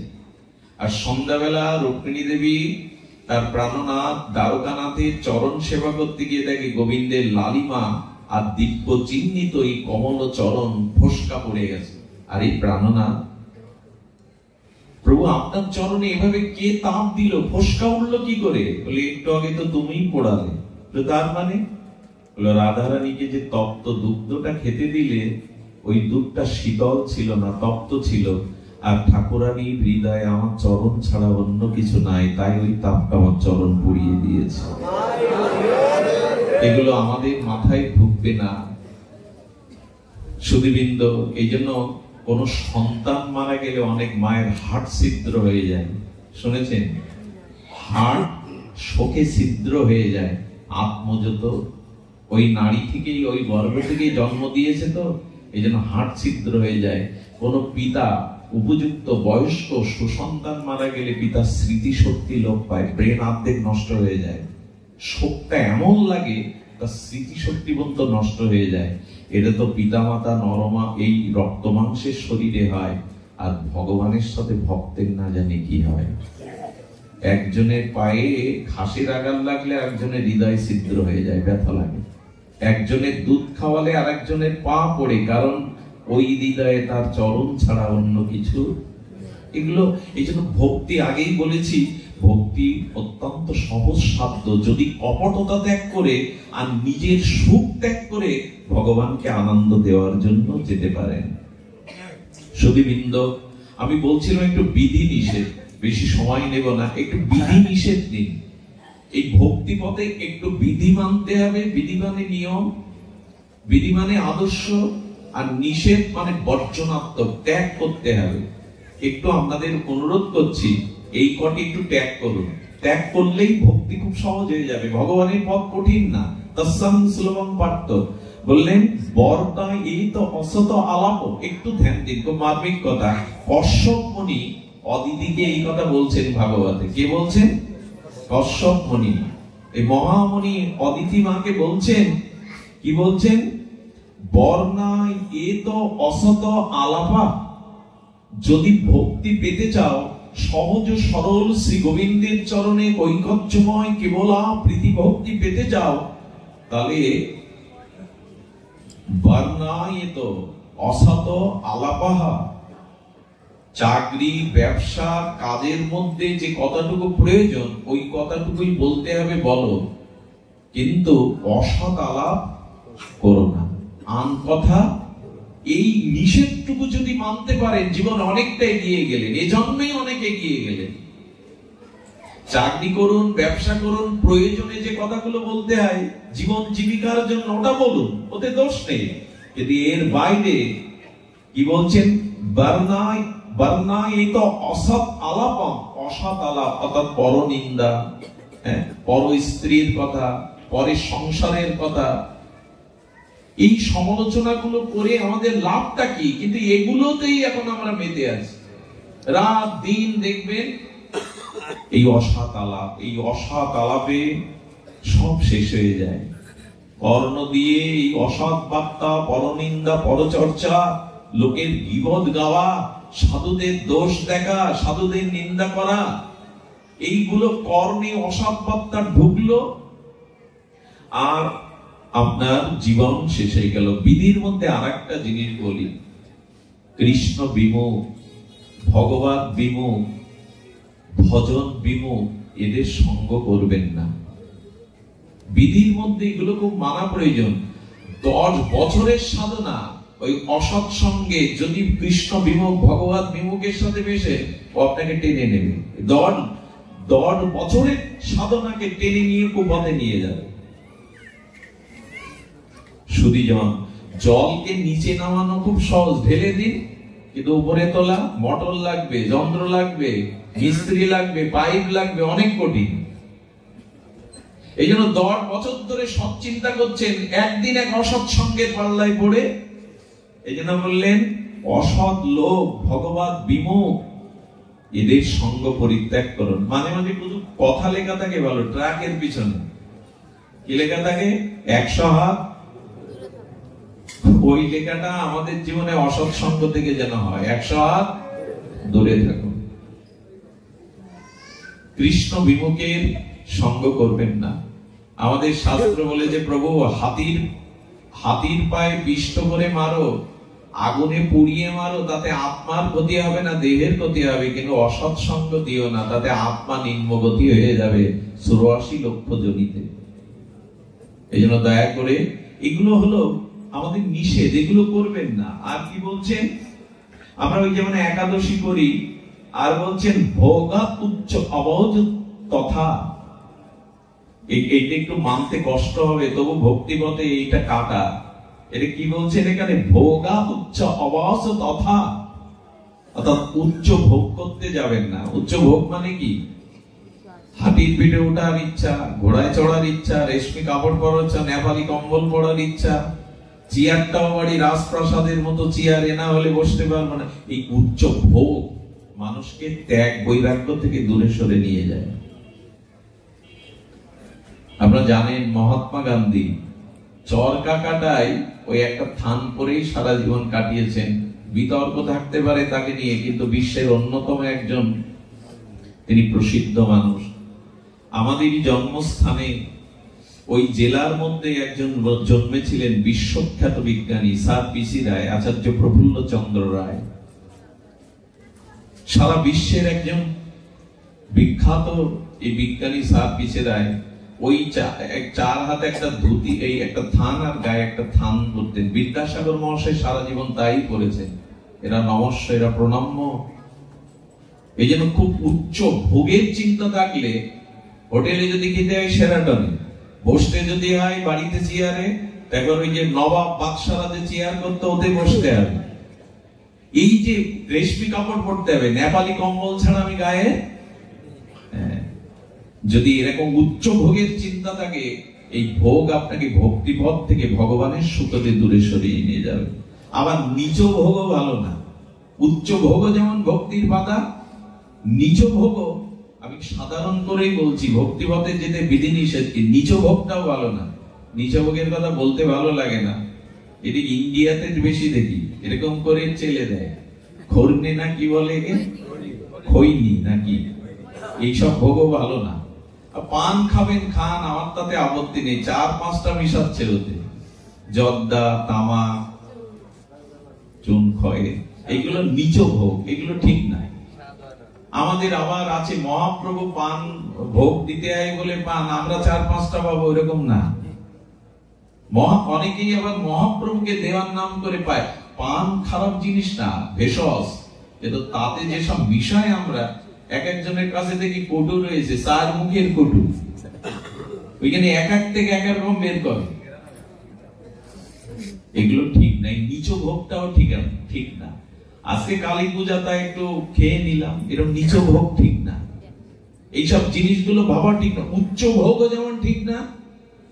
মহাপ্রভু বলেছিলেন, রঘুনাথ দাস গোস্বামী, ভালো না খাইবে ভালো না পরিবে, গ্রাম্য বার্তা না কইবে গ্রাম্য না শুনিবে, আর অমানি মানদ হয়ে মানুষে রাধা কৃষ্ণ চরণ সেবিবে। এটা শ্রীকৃষ্ণ চৈতন্য মহাপ্রভু। ভালো দামি পোশাক পরলে দেখবেন আয়নার সামনে গিয়ে দরবার দেখতে ইচ্ছা করে, বেশ মানিয়েছে, এটা অভিমান কাজ করে, গর্ব কাজ করে। বৃন্দাবনে যাদের চরণ রেণু পাওয়ার জন্য, একটু দর্শন পাওয়ার জন্য মানুষ ভগবানের কাছে প্রার্থনা করে, যেমন ওনার দর্শন পায়, তাদের দর্শন সহজে পাওয়া যায় না। বিনোদ বাবার ওখানে যাবেন বর্ষনায়, সকালে গেলে 11টা পর্যন্ত দরজার খিল বন্ধ, রাত 2টো থেকে বেলা 11টা পর্যন্ত ভজন করছেন, তারপরে একটু বেরোয়, তাও কথা বলবে না কারোর সাথে। আর বড় পণ্ডিত জি, শ্যামসুন্দর বড় পণ্ডিত জি প্রাতঃস্মরণীয়, তিনি তো জঙ্গলের মধ্যে লুকিয়ে গেছেন, আপনি গেলে দেখা করতে পারবেন না, দূর থেকে তাড়িয়ে দেবে। এদের দর্শন পাওয়াটাও মুশকিল। ওরা গিয়ে সৌভাগ্য হয়েছে এদের চরণে যাওয়ার, গিয়ে দেখি 25 টাকা দামের একটা চাদর গায়ে দিয়ে বা গামছা পরে বসে আছে। লক্ষ লক্ষ টাকাও তাদের উপঢৌকন দিতে গেলে ওদিকে ফিরেও তাকায় না, তাড়িয়ে দেয়। বৃন্দাবনে ভিক্ষার মাদুকরি 2টো রুটি খেয়ে বেঁচে আছে। এই কাল কোলাহলের দিনে, এই ভোগবাদের দিনেও এখনো তারা আছে, এখনো তারা আছে। এই জন্য উচ্চ ভোগ আবার খুব নিম্নমানের ভোগ, এই দুটোই ভক্তির বাধা। নেশা কিছু থাকলে ছেড়ে দিন। এই যে আমার মনে হয় যারা পাঠ শোনেন তাদের অন্তত কোনো নেশা করা উচিত নয়, হরিনামের নেশাটা জাগান। আর ছাড়া পড়ে মরুক। অনেকেই সিবি এখানেই বসে রস পান করে, এখানে ওই গাড়িতে নিয়ে আসে, এখানে চিবাই, ওই রস পান করে, এই রসও পান করে। তো দয়া করে এইগুলো আমাদের একটু ত্যাগ করতে হবে। উচ্চা ভোগা উচ্চা অজয় তথা, এই নিচ ভোগ উচ্চ ভোগ, এই দুটোই বাধা। আর কি বলেছেন? অদ্ভুত কথা বলেছেন, অহিংসা সম্ভূতানাম সর্বভূতানাম, অহিংসা সর্বভূতানাম। অহেতুক কারোর প্রতি, কোন প্রাণীর প্রতি হিংসা করবেন না। অহেতুক কারণ নেই, আমার থেকে সে ভালো আছে বলে, সুখে আছে বলে, টাকা পয়সা রোজগার করলে আমার হৃদয় চলবে। অহিংসা সর্বভূতানাম। দেখুন মন্দিরে এখানে বসে আমরা কেউ হিংসা করছি না কারো উপরে। এখানে আমরা সবাই সাধু, সবাই সজ্জন, সবাই ভদ্র সুভদ্র। আপনার আমার ব্যবহারটা মন্দিরে বা ভাগবত আসরে না, বাইরে গিয়ে ব্যবহারে। কিছু অপরাধ নেবেন না। আমি একবার গিয়ে পাঠ করলাম, 2.5 ঘন্টা ধরে ভাগবত কথা বলার পরে সেই দিন বৃষ্টির কারণে আমি সেই গ্রাম থেকে যেতে পারিনি বাড়ি। তখন মোটরসাইকেলে যেতাম 20 বছর আগে। তো যিনি সামনে বসে পাঠ শুনেছেন, আমি যে বাড়িতে বিশ্রাম নিয়েছি তার পাশের ঘরটা, সে এসে দরজায় 2-3 বার টকা দিয়ে তার স্ত্রীকে রেখেছে। সারাদিন পরিশ্রম করা, বৃষ্টি এসেছে, অধিক রাত্রে ঘুমিয়ে পড়েছে, উঠতে দেরি হয়েছে। একটু দরজায় যে দেরি হয়েছে, দরজায় লাথি মেরে বিকট শব্দ করে যে সব অশ্লীল কথা তাকে গালি দিল ওই মাটাকে। আমি বললাম কাল থেকে আমি আর পাঠে যাব না, আমার যাওয়া উচিত না। এই ব্যক্তিটাই 2 ঘন্টা বসে এখানে পাঠ শুনেছে। এই পাঠ শোনার মানে কি? এখানে ভদ্র, এখানে তো ভদ্র এমনি হতে হবে। এখানে আমাকে কেউ অভদ্র আচরণ করতে এমনি দেবে না। এইখানে ভদ্রতা নয়। মন্দিরে 3 ঘন্টা বসে থাকা আপনার পরিচয় না আপনি কত ভদ্র, কতটা ভক্ত। ব্যবহারিক জীবনে আপনার পরিচয় হবে আপনি কতটা ভদ্র, কতটা ভক্ত। এখানে বক্তব্যের উচ্ছ্বাস ঝর্ণা বয়ে দিলে, এখানে কেঁদে কেটে গড়াগড়ি দিলেই আপনি ভক্ত তা নয়। আপনার ব্যবহার জীবন কেমন, আপনি মানুষের প্রতি কতটুকু সুব্যবহার করেন, কতটুকু ভদ্রতা বজায় রাখেন, এটাই আপনার ভক্তের পরিচয়। এটাতেই আমরা আজ পিছিয়ে পড়ছি। এই জন্য বলছেন না, অহিংসা সর্বভূতানাম, সকলের প্রতি অহিংসা ভাব রাখো। কোন কারণে হিংসাটা কারো প্রতি করলে ওটা নিজের মধ্যে ফিরে আসে। বাসুদেব পরায়ণা। কেন হিংসা করবে না? না প্রত্যেকের মধ্যেই আমার ভগবান আছে, কাকে হিংসা করব? সবার হৃদয়ে তো উনি বসে আছেন। সমস্ত হৃদেশ অর্জুন তিষ্ঠতি, গোবিন্দ বলছেন আমি প্রত্যেক জীবের হৃদয়ে আছি। হিংসা যাকে করছেন ওটা আপনার কাছে ফিরে আসবে। এটাই মনোধর্ম। কাউকে যখন আপনি আঘাত করবেন, তার মনের আঘাতটা যেহেতু আত্মা বসে আছে আপনার কাছে আসবে। কাউকে মনে মনে ভালোবাসবেন, তাকে জানতে দেবেন না, ওই ভালোবাসা তার থেকেও আপনার প্রতি আসবে। এটা বলা লাগবে না, এটা টেলিফোন তার লাগবে না। এটাই ভালোবাসার ধর্ম, এটাই মনোধর্ম। যার প্রতি যেমন ভাব আপনি অর্পণ করবেন আপনার হৃদয়ে, সেই রূপ ভাবই আসবে। এটা মনোধর্ম। মনোবিজ্ঞান বলছে এটাই মনোধর্ম। এই জন্য দয়া করে নারায়ণ পরায়ণ, সবখানে ভগবান আছেন, এইভাবেই ভক্তি করুন। আমি বলছিলাম ভক্তি সহজ। এই যে নিষেধগুলো যদি ত্যাগ করতে পারেন, ভক্তি সহজে। আচ্ছা, সহজ কেন বলছি? ভক্তি লাভ করতে যা যা লাগে আপনার কোনোটা সঞ্চয় করতে হবে না, আপনার সৃষ্টি করতে হবে না, ওটাও ভগবান দিয়ে দিয়েছে। এই কথাটা একটু মন দিন। ভক্তির জন্য যা যা প্রয়োজন ওটা আপনার নিজের তৈরি করা, আপনার কোথা থেকে জোগাড় করা লাগবে না, সেটাও ভগবান দিয়ে দিয়েছেন। আচ্ছা, হরিকথা শ্রবণ এইটাই তো ভক্তি অঙ্গের শ্রেষ্ঠ। কানকে আপনি তৈরি করেছেন? এখন কানে যে শব্দটা যাচ্ছে, এটা কি আপনার চেষ্টায় যাচ্ছে না ঈশ্বর কানে শোনার ক্ষমতা দিয়েছেন তাই? এটা সহজ কিনা? ভগবানের কথা সাধু সঙ্গে শ্রবণ করার থেকে বড় ভক্তি আর? আচ্ছা, ভাগবত কথা শ্রবণ করলে 4টি ফল লাভ হয়। কয়টি? খুব মধুর কথা, হঠাৎ মনে পড়লো। 4টি ফল লাভ হয়। তবে অনেকেই মনে করেছেন এই 4 ফল হলো ধর্ম, অর্থ, কাম, মোক্ষ। না, আমি তা বলছি না। ভাগবত সাধুমুখে শ্রবণ করলে ধর্ম, অর্থ, কাম, মোক্ষ আমাদের শাস্ত্রে বলেছে, কিন্তু এক আচার্য অদ্ভুত 4টি ফলের কথা বলেছেন। আপনারা ওটা পেয়ে যেতে পারেন। আর এতদিন যারা শুনছেন, আমি তাদের কাছে একটু জিজ্ঞাসা করবো এর মধ্যে একটা ফলও পেয়েছেন কিনা। যদি না পান, জানবেন ভাগবত শ্রবণ আপনার সার্থক হয়নি। ভক্তি পথে আপনি এক পাও অগ্রসর হননি। একটু মিলিয়ে দিন। প্রথম ফল হলো সুপারি। প্রত্যেক দেব পূজায় বা পূজাতে কি লাগে? সুপারি আহুতি দিতে হয়, সুপারি সমর্পণ করতে হয়। সুপারি মানে পূজা, পূজা মানে সেবা। ভাগবত শ্রবণ করলে সেবা ভাব জাগবে আপনার মনে। এই ফল আপনি পাবেন, সেবা ভাব। আমার বাড়িতেও যদি এভাবে সাধুদের একটু সেবা দিতে পারতাম, আমার উঠানে যদি একটু একদিন এভাবে ভাগবত দিতে পারতাম, এইভাবে যদি একটু মালা চন্দন দিয়ে আরতি করতে পারতাম বৈষ্ণবকে, এই সেবা ভাব পাঠের মধ্যে জাগে। আমার গৃহে কি হতে পারে না? যাহা সামর্থ্য আছে অল্প করে, ক্ষুদ্র করে যদি করতে পারতাম। যদি ভাগবত শ্রবণ করে, সুপারি মানে পূজা, পূজা মানে সেবা, সেবা ভাবনা যা জাগে। অনেকেই আছে 5 বছর ধরে পাঠে যায়, প্রসাদ পায়, অনুষ্ঠান করে, অথচ নিজের বাড়িতে 2-5 জন বৈষ্ণব এনে একটু হরিনাম হরি কথা দেয় না। তার মানে এদের ভাগবত শ্রবণে সেবা ভাব জাগেনি। সুধীজন, আচ্ছা, এক মা আমাদের দিল্লিতে একবার বড় বড় মহাত্মারা, সেখানে 64 মন্ত্রের ভোগ, হাজার হাজার লক্ষ লক্ষ মনের সেবা হয়। 7 দিন ধরে সেবা চলছে। ডোনার কেমন জানেন? কোটি, 50 লাখ, 25 লাখের নিচে নেই। এক বুড়ি মা ঠেলে উঠেছে, ভিড় ঠেলে কাঁদতে কাঁদতে, বাবাজি আমি বৈষ্ণব সেবা দেব। পাশে যে ম্যানেজাররা থাকে, সেবকরা থাকে, বলছে কয় লাখ টাকা বলুন, আমরা লিখে নিচ্ছি, বাবাকে জ্বালাতন করবেন না। বাবা বলছে আমার কাছে আসতে দাও। বলো মা কি করবে? বলে আমি বৈষ্ণব সেবা দিতে চাই। বলে কত টাকা এনেছো? আসল থেকে 5 টাকার একটা কয়েন বের করে দিয়েছে। পাশে যারা তখন ও ধরে নামাতে যাবে জোর করে, বাবা বলছেন ওকে ছুঁয়ো না, স্পর্শ করো না, আমার কাছে থাকতে দাও। মা, এই 5 টাকা দিয়েই তোমার এই হাজার হাজার বৈষ্ণব সেবা হবে মা। এক সেবককে ডেকে বললেন এই 5 টাকা দিয়ে, তখন 1 কেজি টাটা লবণের দাম ছিল 5 টাকা। বলে লবণটা নিয়ে সেখানে যত প্রসাদ হচ্ছে রান্না, ওর মধ্যে মিশিয়ে দাও।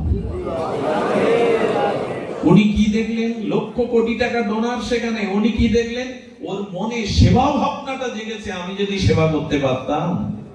তো ভাগবত শুনে যদি এইটুকু ভাবনাই না জাগলো 5-7 বছরে, বাড়িতে 2টো সাধু আনা, একটু বৈষ্ণব সেবা, একটু হরি কথা, একটু হরিনাম দেওয়া, এই ভাবনা, এখানে বৈষ্ণব সেবা হচ্ছে, আমি যদি অন্তত 10 কেজি চাল দিয়ে আসতাম।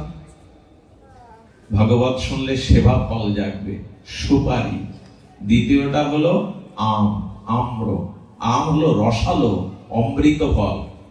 ভাগবর্ষণে ধর্মার্থ কাম্যক্ষ তো আছে ফল, কিন্তু এই আচার্য বলেছেন আম্র ফল হলো রসালো মিষ্ট অমৃত স্বাদ। ভাগবত শ্রবণ করেও যদি হৃদয়ে রস না আসে, প্রেম ভক্তির রস, ভগবানের আরাধনার রস, রসবৈষ, রসই তো ভগবান, রস মানে আনন্দ।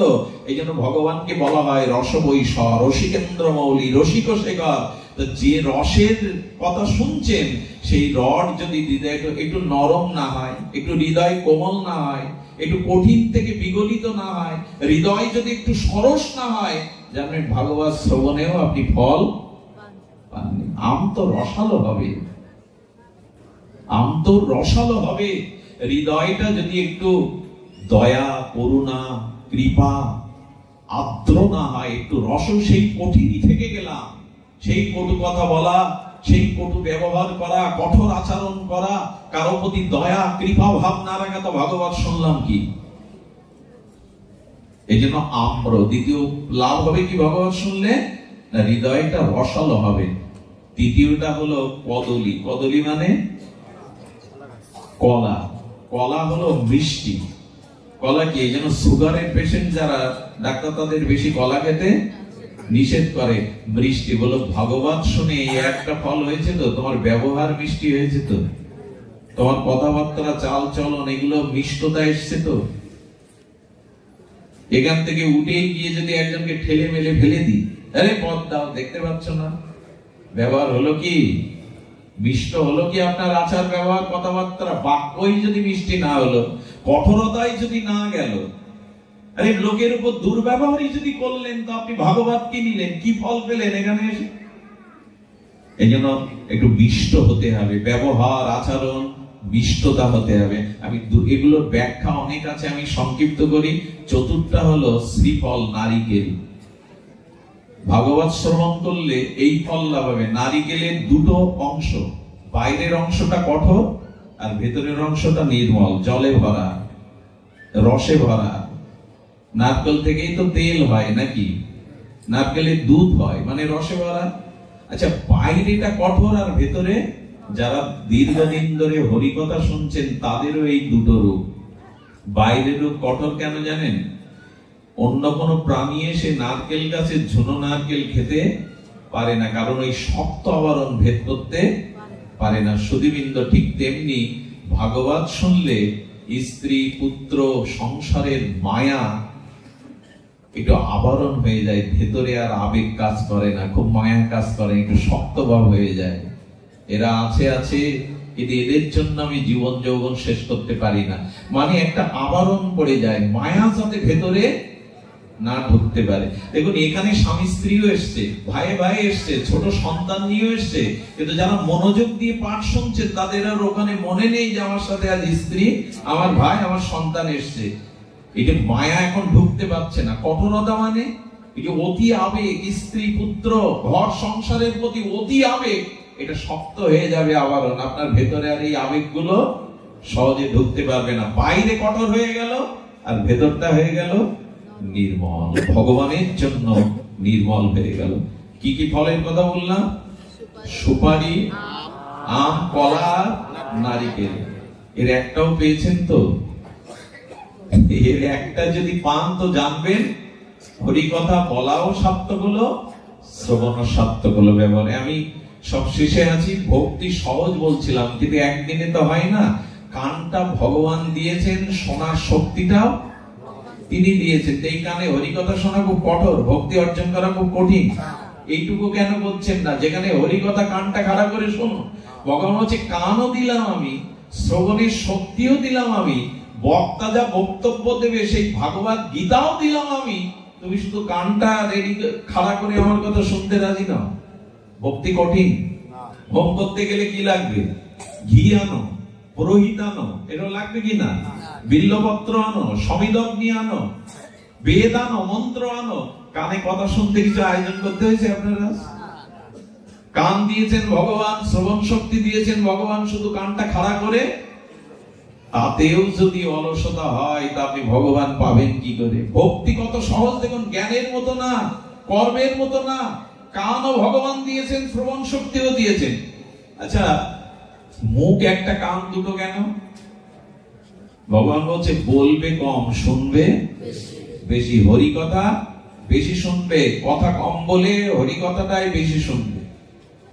আচ্ছা দেখুন তো, জিহ্বায় হরে কৃষ্ণ কৃষ্ণ কৃষ্ণ হরে হরে, হরে রাম রাম রাম হরে হরে, এটা খুব কঠিন। কিন্তু পৃথিবীর মধ্যে বিশেষ কলিযুগে এর থেকে বড় সাধনা, নাম সাধনার থেকে আর সাধনা। জিহ্বাও তিনি দিয়েছেন, শব্দ উচ্চারণ করার ক্ষমতাও দিয়েছেন, আবার নামি নাম রূপে আপনার জিহ্বায় এসে গেছেন। এটা খুব কঠিন, অথচ এইটাই ভক্তির শ্রেষ্ঠ। বলিতে নাম ভজন, হরে নাম হরে নামৈব কেবলম কালৌ নাস্তিব্য গতির অন্যতা। কলিযুগে হরি নাম ছাড়া গতি নেই, এটা খুব কঠিন।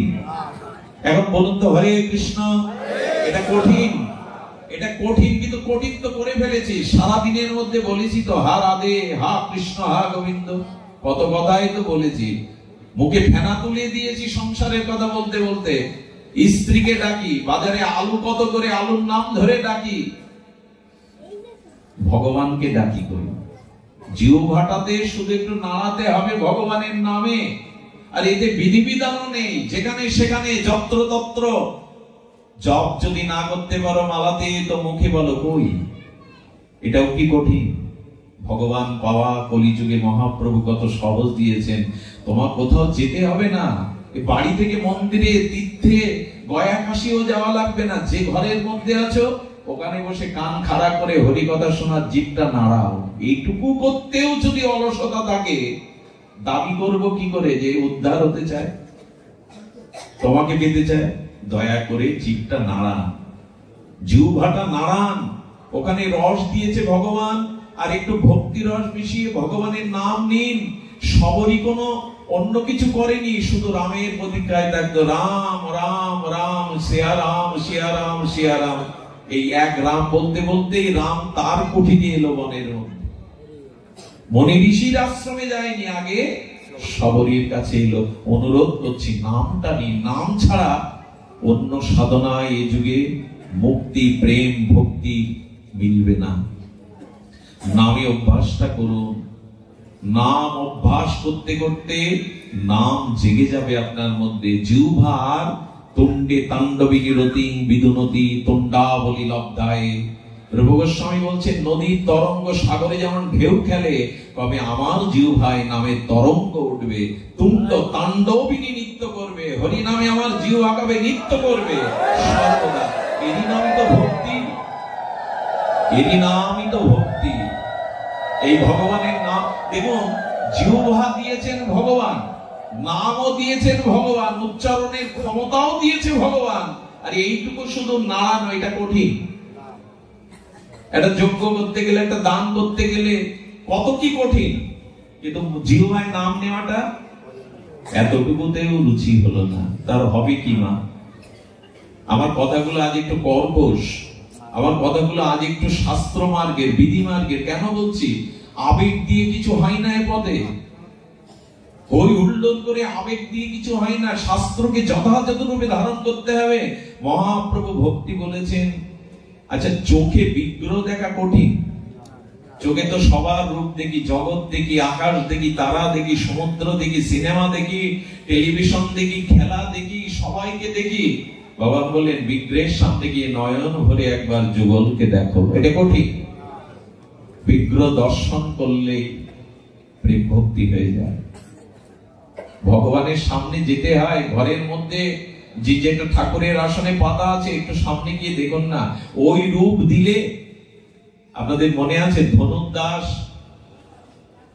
এই দক্ষিণ ভারতে আচার্য রামানুজাচার্য তখন মন্দিরে ধনুর্দাস ছিল ওই এলাকার সব থেকে বড় দাগী সন্ত্রাসী।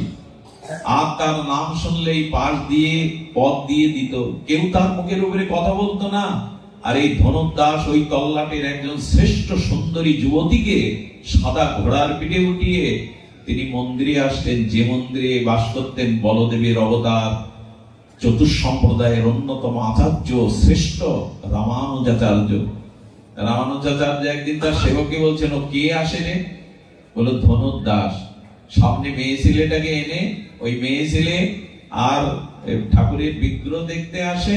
ও বিশ্বাস করে না, ঈশ্বর বিশ্বাস করে না, ওই ভালোবাসে যুবতীর কারণেই ঘোড়ায় চড়ে আনে, ওকে দেখিয়ে নিয়ে যায়। বলে কালকে যদি আসে বলবি আচার্য ডেকেছে তোমাকে। যেই ধনুর্দাসকে গিয়ে বলেছে আপনাকে ডাকছেন আচার্য, বলে উনি কি আমাকে চাকর পেয়েছেন, ওনার ডাকে আমি যাব? আরে যাও যাও, আমার সময় নেই। সঙ্গে সঙ্গে ওই যে মহিলা, যে যুবতীকে ও ভালোবাসে মায়া মোহর প্রতি, বলে খবরদার, এই মুহূর্তে যা বলেছো আর একবার বললে এই মুহূর্তে আমি তোমার সঙ্গ ছেড়ে চলে যাবো, আর তোমার মুখ দেখবে না। উনি ভগবানের অবতার, উনি আচার্য, ওনার দর্শন কেউ পায় না, তোমাকে ডেকেছে, ওকে এই মুহূর্তে যাও। বলে তুমি বললে যেতে পারি, ও ডাকলে যাব না। মোহ যাকে বলে, বিক্রি হয়ে গেছে। তো পুরুষ মানুষ যদি যুবতী বা রমণীর মোহগ্রস্ত পড়ে, কিছু মনে করবেন না মায়েরা, আপনারা না। একটা কথা বলি, কশ্যপ ঋষি নারীদের বর্ণনা করতে গিয়ে বলছেন, মায়েদের, মেয়েদের, বিশেষ করে যুবতীদের মুখটা হলো শরতের চন্দ্রের মতো শোভিত। এমনি তো শরতের পদ্মের মতো, পদ্ম ফুল তো এমনি সুন্দর, পাপড়ি মেললে, আর শরতের পদ্মগুলো শোভা আরো বেশি। বলে তাদের বদনটা শরতের পদ্মের মতো শোভিত। আর বলছে বলে তাদের কণ্ঠটা, তাদের কণ্ঠস্বরটা কানে অমৃত ঢালার মতো অমৃত তাদের কণ্ঠ।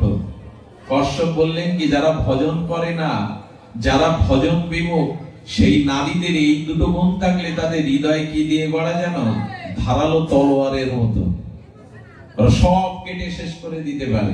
আমি বলছি না মা, তোমাদেরও বলছি না, যারা কৃষ্ণ বিমুখ, ভজন বিমুখ, এই দেহকেই সর্বস্ব মনে করেছে, সেই নারী হৃদয়টাকে কশ্যপ ঋষি বলছে তলোয়ারের মতো সব শেষ করে দিতে পারে, সব শেষ করে দিতে পারে।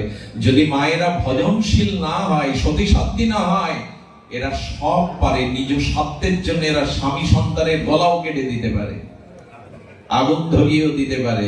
এই জন্য বললেন একমাত্র ব্রহ্মা ছাড়া নারীদের হৃদয়ের বার্তা কেউ অত পাগল নয় আপনি, যে আপনি মেয়েদের মায়েদের মনের কথা বুঝে ফেলেছেন। বলে যে সৃষ্টি করেছে ব্রহ্মা জানতে পারে, নাও পারে। শেষে এসে বলতেন ব্রহ্মাও জানে না।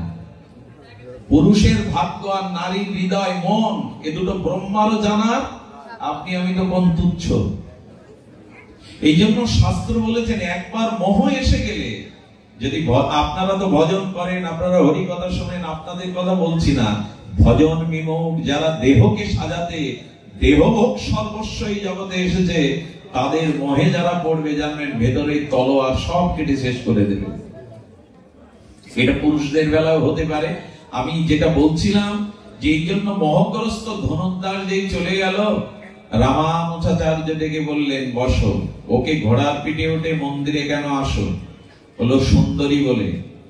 বলো ও সুন্দরী না। বলে আপনি তো কখনো মন্দির থেকে বেরোন না, আপনি ভগবান, ওর সৌন্দর্য আপনি দেখেননি, দেখলে বুঝতে পারতেন পৃথিবীর সেরা সুন্দরী। বলে এর থেকে কোটি গুণ সুন্দর যদি তোমাকে দেখায়? বলে হতেই পারে না। বলে যদি দেখাতে পারি? বলে আজ থেকে আপনার চরণেই নিজেকে বিক্রি করে দেব। ওর থেকে ওই যে মোহ, নারীর প্রতি মোহ অন্ধ করে দিয়েছে। ভগবানের মন্দিরে গিয়ে বলছেন, হে প্রভু, তোমার অনন্ত সচ্চিদানন্দের প্রেম রূপ একবার দেখিয়ে দাও। ওর মতো বীর যদি, ওর মতো শক্তিমান যদি তোমার চরণে আসে, অনেক জগতের মঙ্গল হবে। ভগবানের কাছে কাতর প্রার্থনা করার সাথে সাথে পদ্মা খুলে দিলেন। সঙ্গে সঙ্গে বললেন, তাকিয়ে দেখো গোবিন্দ। এই বিখ্যাত রামানুজাচার্যের প্রার্থনায় ভগবেন্দ বিজুলি চমকির মতো এক ঝলক তার সচ্চিদানন্দ অসমত্ব মাধুর্য রূপের ছটা ওর নয়নে দিয়ে দিল। ওই রূপ দেখে মূর্ছিত হয়ে পড়ে গেল, প্রেমে গদগদ হয়ে মূর্ছিত হয়ে গেছে। যখন জ্ঞান ফিরল, তখন রামানুজাচার্য কপালে হাত দিয়ে বললেন, কি দেখলেন? যা দেখলাম তা বর্ণনা আমার কাছে নাই। আজ থেকে চরণে স্থান দিয়ে এই রূপ আবার কবে দেখবো, আপনি আশ্রয় দিন। আর ফিরে যায়নি ধনুর্দাস। এই জন্য নয়ন দিয়ে ভগবানকে দেখুন, নয়ন মেলে রাধা মাধব যুগলকে দেখুন। ওই চরণে যারা ওই নয়ন যারা একবার দিয়েছে ওই বদনে, অন্য রূপ আর তাদের ভালো লাগবে না, অন্য রূপ আর তাদের ভালো লাগবে না। তো ভগবানকে চোখে দেখাটাও কি কঠিন? চোখও দিয়েছেন, দেখার শক্তি দিয়েছেন, আর ভগবান বিগ্রহ রূপে। আমার ভক্তি কত সরল, ভক্তি কত সোজা। চোখে বিগ্রহ দেখা, কানে হরিকথা শ্রবণ করা, জিহ্বায় হরির নাম উচ্চারণ করা, পা দুটো দিয়ে ভাগবত আসরে যাওয়া, মাথাটা দিয়ে বৈষ্ণব ভক্ত ভগবানকে প্রণাম করা, ভক্তদের চরণ ধুলি অঙ্গে মাখায় কি কঠিন হতে পারে? এর থেকে সহজতম ভক্তি আর এ জগতে নাই। কিন্তু বললাম কই, মাখো এই ধুলি মাখো, এটাই তো ব্রজের ধুলি। ভক্তের মহতের চরণ ধুলিতে ভক্তি হয়ে যাব, সাধুর চরণ ধুলিতে ভক্তি দিতে পারে। এই সহজ ভক্তিটাকেই আজ আমরা গ্রহণ। সুধীবৃন্দ, এই জন্য এই সহজতর ভক্তিটাই আমাদের আজ গ্রহণ করতে হবে। আমাদের চৈতন্য দাস, এই চৈতন্য দাস তার জীবনে কোন মন্ত্র সাধন কিছুই ছিল না, কিন্তু এই চৈতন্য দাসের কাছে একটা পাথর দিয়েছিলেন। দীক্ষা নেওয়ার পর তার গুরু বললেন, এ মূর্খ, শাস্ত্র জানে না, এ কি ভগবত সেবা করবে? আরে পথের একটা লাল একটা কালো পাথর এনে ধুয়ে মুছে বললেন, যা আজ থেকে এই ভগবান ভোগ লাগাবি। তাকে ভোগ লাগিয়ে পাবি, একটু ধ্যান দিন, ভোগ লাগিয়ে পাবি। ঠাকুরের আসনে রেখে তাকে দুগ্ধ দিয়ে স্নান করিয়ে সিঙ্গার করে মালা চন্দন পরিয়ে 4টে রুটি দিয়ে সামনে বলছে, ঠাকুর খাও। আগেই বলেছে, আমি মন্ত্র জানি না, আমি তোমার মন্ত্র স্তুতি জানি না, কিন্তু তোমাকে পেতে হবে, তুমি না পেলে কিন্তু আমি পাবো না। এই দেখুন সরলতার পরিচয়। কোন মন্ত্র জানে না, গুরুদেব বলে দিয়েছেন। রুটিটা রাখতে রাখতে 3 ঘন্টা 4 ঘন্টা সন্ধ্যা নেমে গেল। বললো, রাগ করে অভিমান করে বলছে, তুমি না খেলে আমিও খাবো না।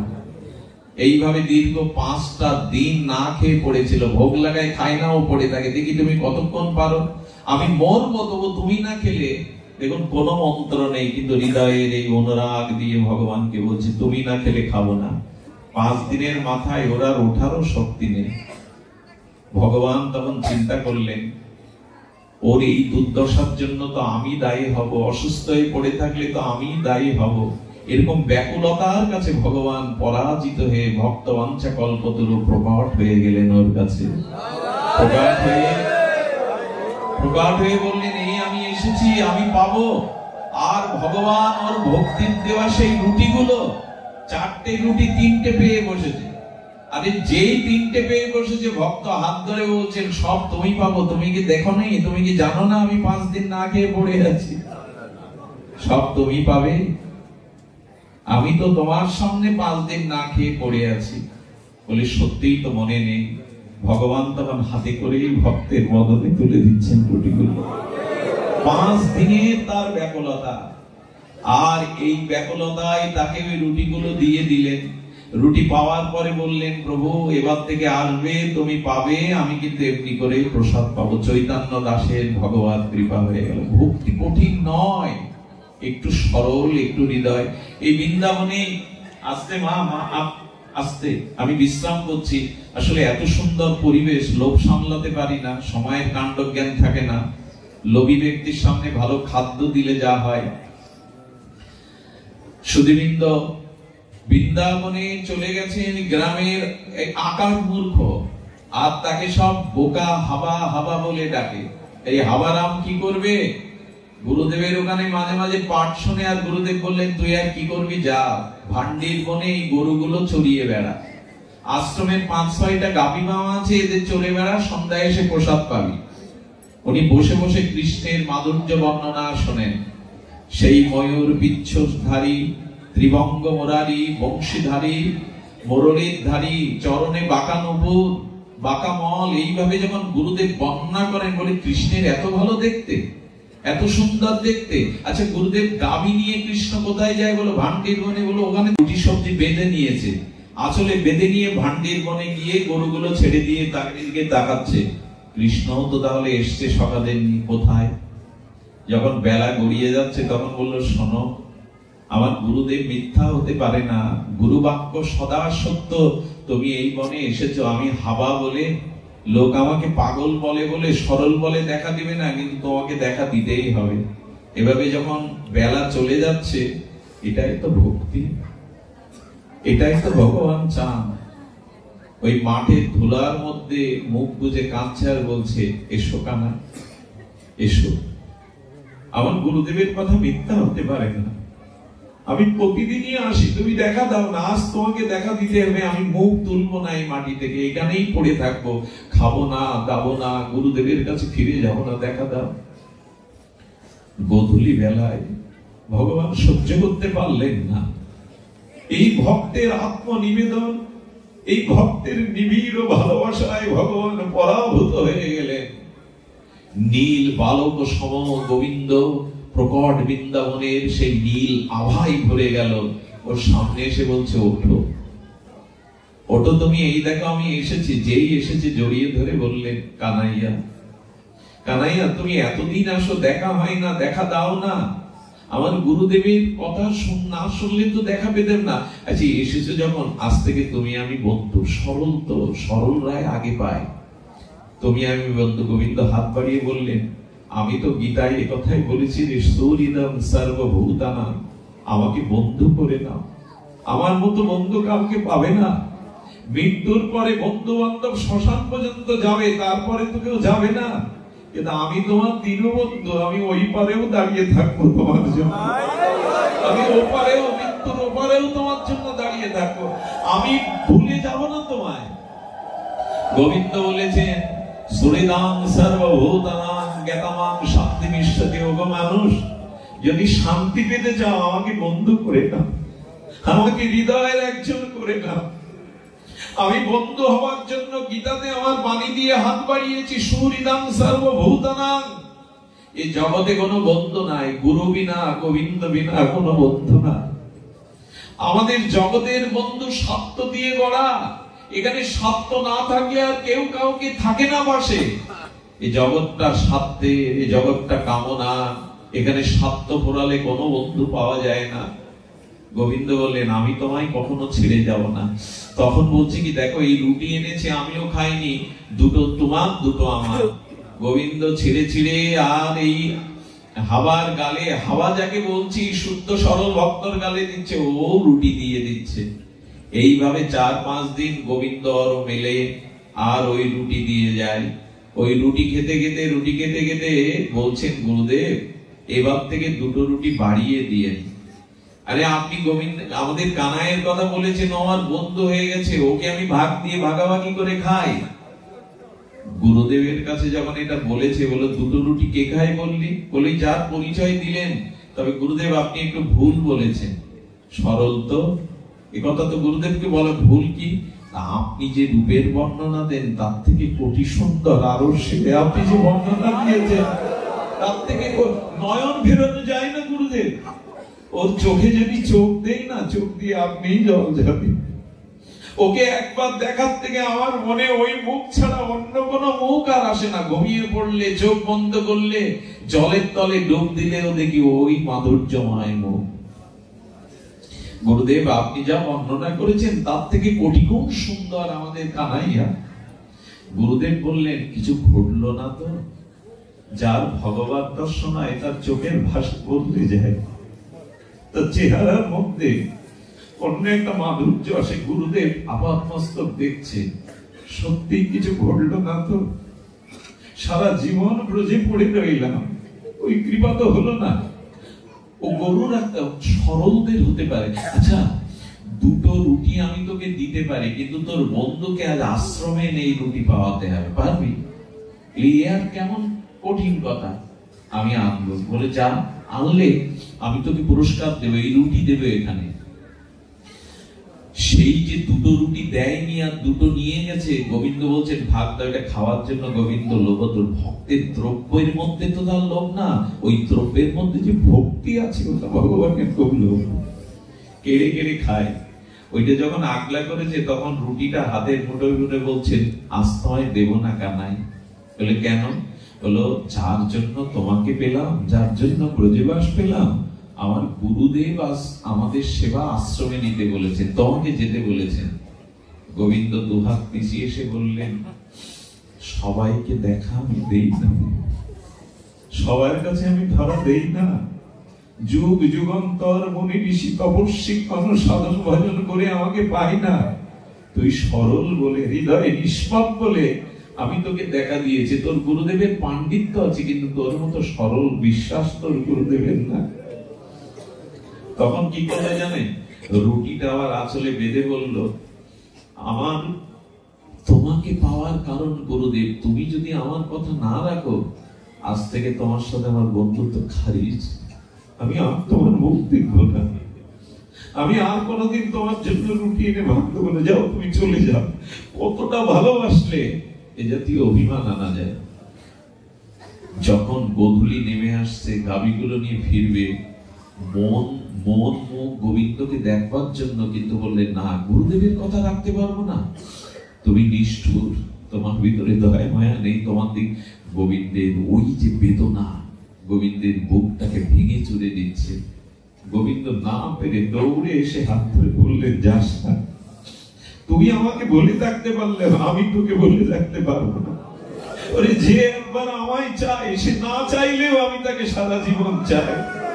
যে আমাকে ধরে, সে আমাকে ছাড়তে চাইলেও আমি আর তাকে ছাড়ি না, এটা আমার স্বভাব। যাস না, যাস না, আমি তোর গুরুদেবকে, আমি তোর গুরুদেবের কাছে যাব, তোর সাথে আমার বন্ধুত্ব, এই হলো ভগবত প্রেম। আমাদের থেকে তিনি কোটি গুণ ভালোবাসেন, আমরা তাকে কতটুকু ভালোবাসতে পারি, তিনি কোটি গুণ আমাদের ভালোবাসেন। আজকে গুরুদেবের আশ্রমে এসে বলছে, গুরুদেব দেখুন, আপনি যেভাবে বর্ণনা করেন, সেই বাঁশি হাতে ময়ূর পিচ্ছ নীলা বসে আমল অঙ্গ ত্রিভঙ্গ মোরারি দাঁড়িয়ে আছে। গুরুদেব বললেন, কেন মিথ্যা বলছিস, আমি কাউকে দেখতে পাচ্ছি না, আমি তো সম্মুখে কাউকে দেখতে, কিন্তু একটা দিব্য গন্ধ ভেসে আসছে। ওরে কাকে দেখছিস তুই? বলো, গুরুদেব দেখছেন না। কৃষ্ণের হাত ধরে বলছে, সকাল, আমার গুরুদেব তোমায় দেখতে পাচ্ছে না কেন? ওরে আমি সহসা কাউকে তো দেখা দেই না, আর উনি আমাকে দেখতে পাবেন না। বলে কেন? বলে আমার একটা নিয়ম ভাগবতে বলা আছে, আমার ভক্ত কৃপা না হলে কেউ আমাকে পায় না, আমার ভক্তের কৃপা না হলে কেউ আমাকে পায় না। গুরুদেব তখন বললে, ওরে ওরে তোর ভগবানকে দেখা হয়, তার চরণের দিব্য অঙ্গ গন্ধ পাচ্ছি, একবার দেখা। বারবার যখন ছটপট বলছে, কানাই সখা আমার গুরুদেবকে দেখা দাও। বলে উপায় একটাই, তোর গুরুদেবকে তোকে স্পর্শ করতে বল, তোকে স্পর্শ করতে বল, তবেই আমাকে দেখতে পাবে। যেই ভক্তকে স্পর্শ করেছে, ত্রিভঙ্গ মোরারি ললিত ধাম শ্রী গোবিন্দকে দর্শন করে বসেছে। গোবিন্দ প্রকট হয়ে দর্শন দিলেন। আরে গুরুদেব কৃষ্ণ চরণ না, গুরুদেব তার নিজের শিষ্যের চরণে লুটিয়ে পড়লেন। ওরে আর শিষ্য হয়ে তুই ভগবানকে পাইয়ে দিলি, আর শিষ্য হয়ে তুই ভগবান দর্শন করিয়ে দিলি, কৃষ্ণের চরণে না। গুরুদেব শিষ্যের চরণে প্রণাম করে বললেন, যে আগে কৃষ্ণ পায় সেই তো শ্রেষ্ঠ, সেই তো গুরু। জড়িয়ে ধরে বললেন, তোর জন্ম সার্থক, তোর জন্ম সার্থক, তুই আমাকে কৃষ্ণ মিলিয়ে দিলে। সুধীবৃন্দ, এই জন্য ভক্তি বড় সহজ, তবে কপটতা ত্যাগ করে সরল হৃদয়ে ভগবানের সাথে সম্বন্ধ করুন। এই হরিকথা শ্রবণ, হরিকথা জিহ্বায় কীর্তন, নয়নে গোবিন্দের মাধুর্য, চরণ বদন দর্শন, ভক্ত বদন দর্শন, এগুলির মধ্যে দিয়ে ভক্তি হবে সহজ সরল। সুধীবৃন্দ, আপনাদের সবার মঙ্গল হোক, কৃষ্ণ ভক্তি হোক। আমি অত্যাচার করে অনেকটা বেশি সময় নিয়ে বসেছি, এই জন্য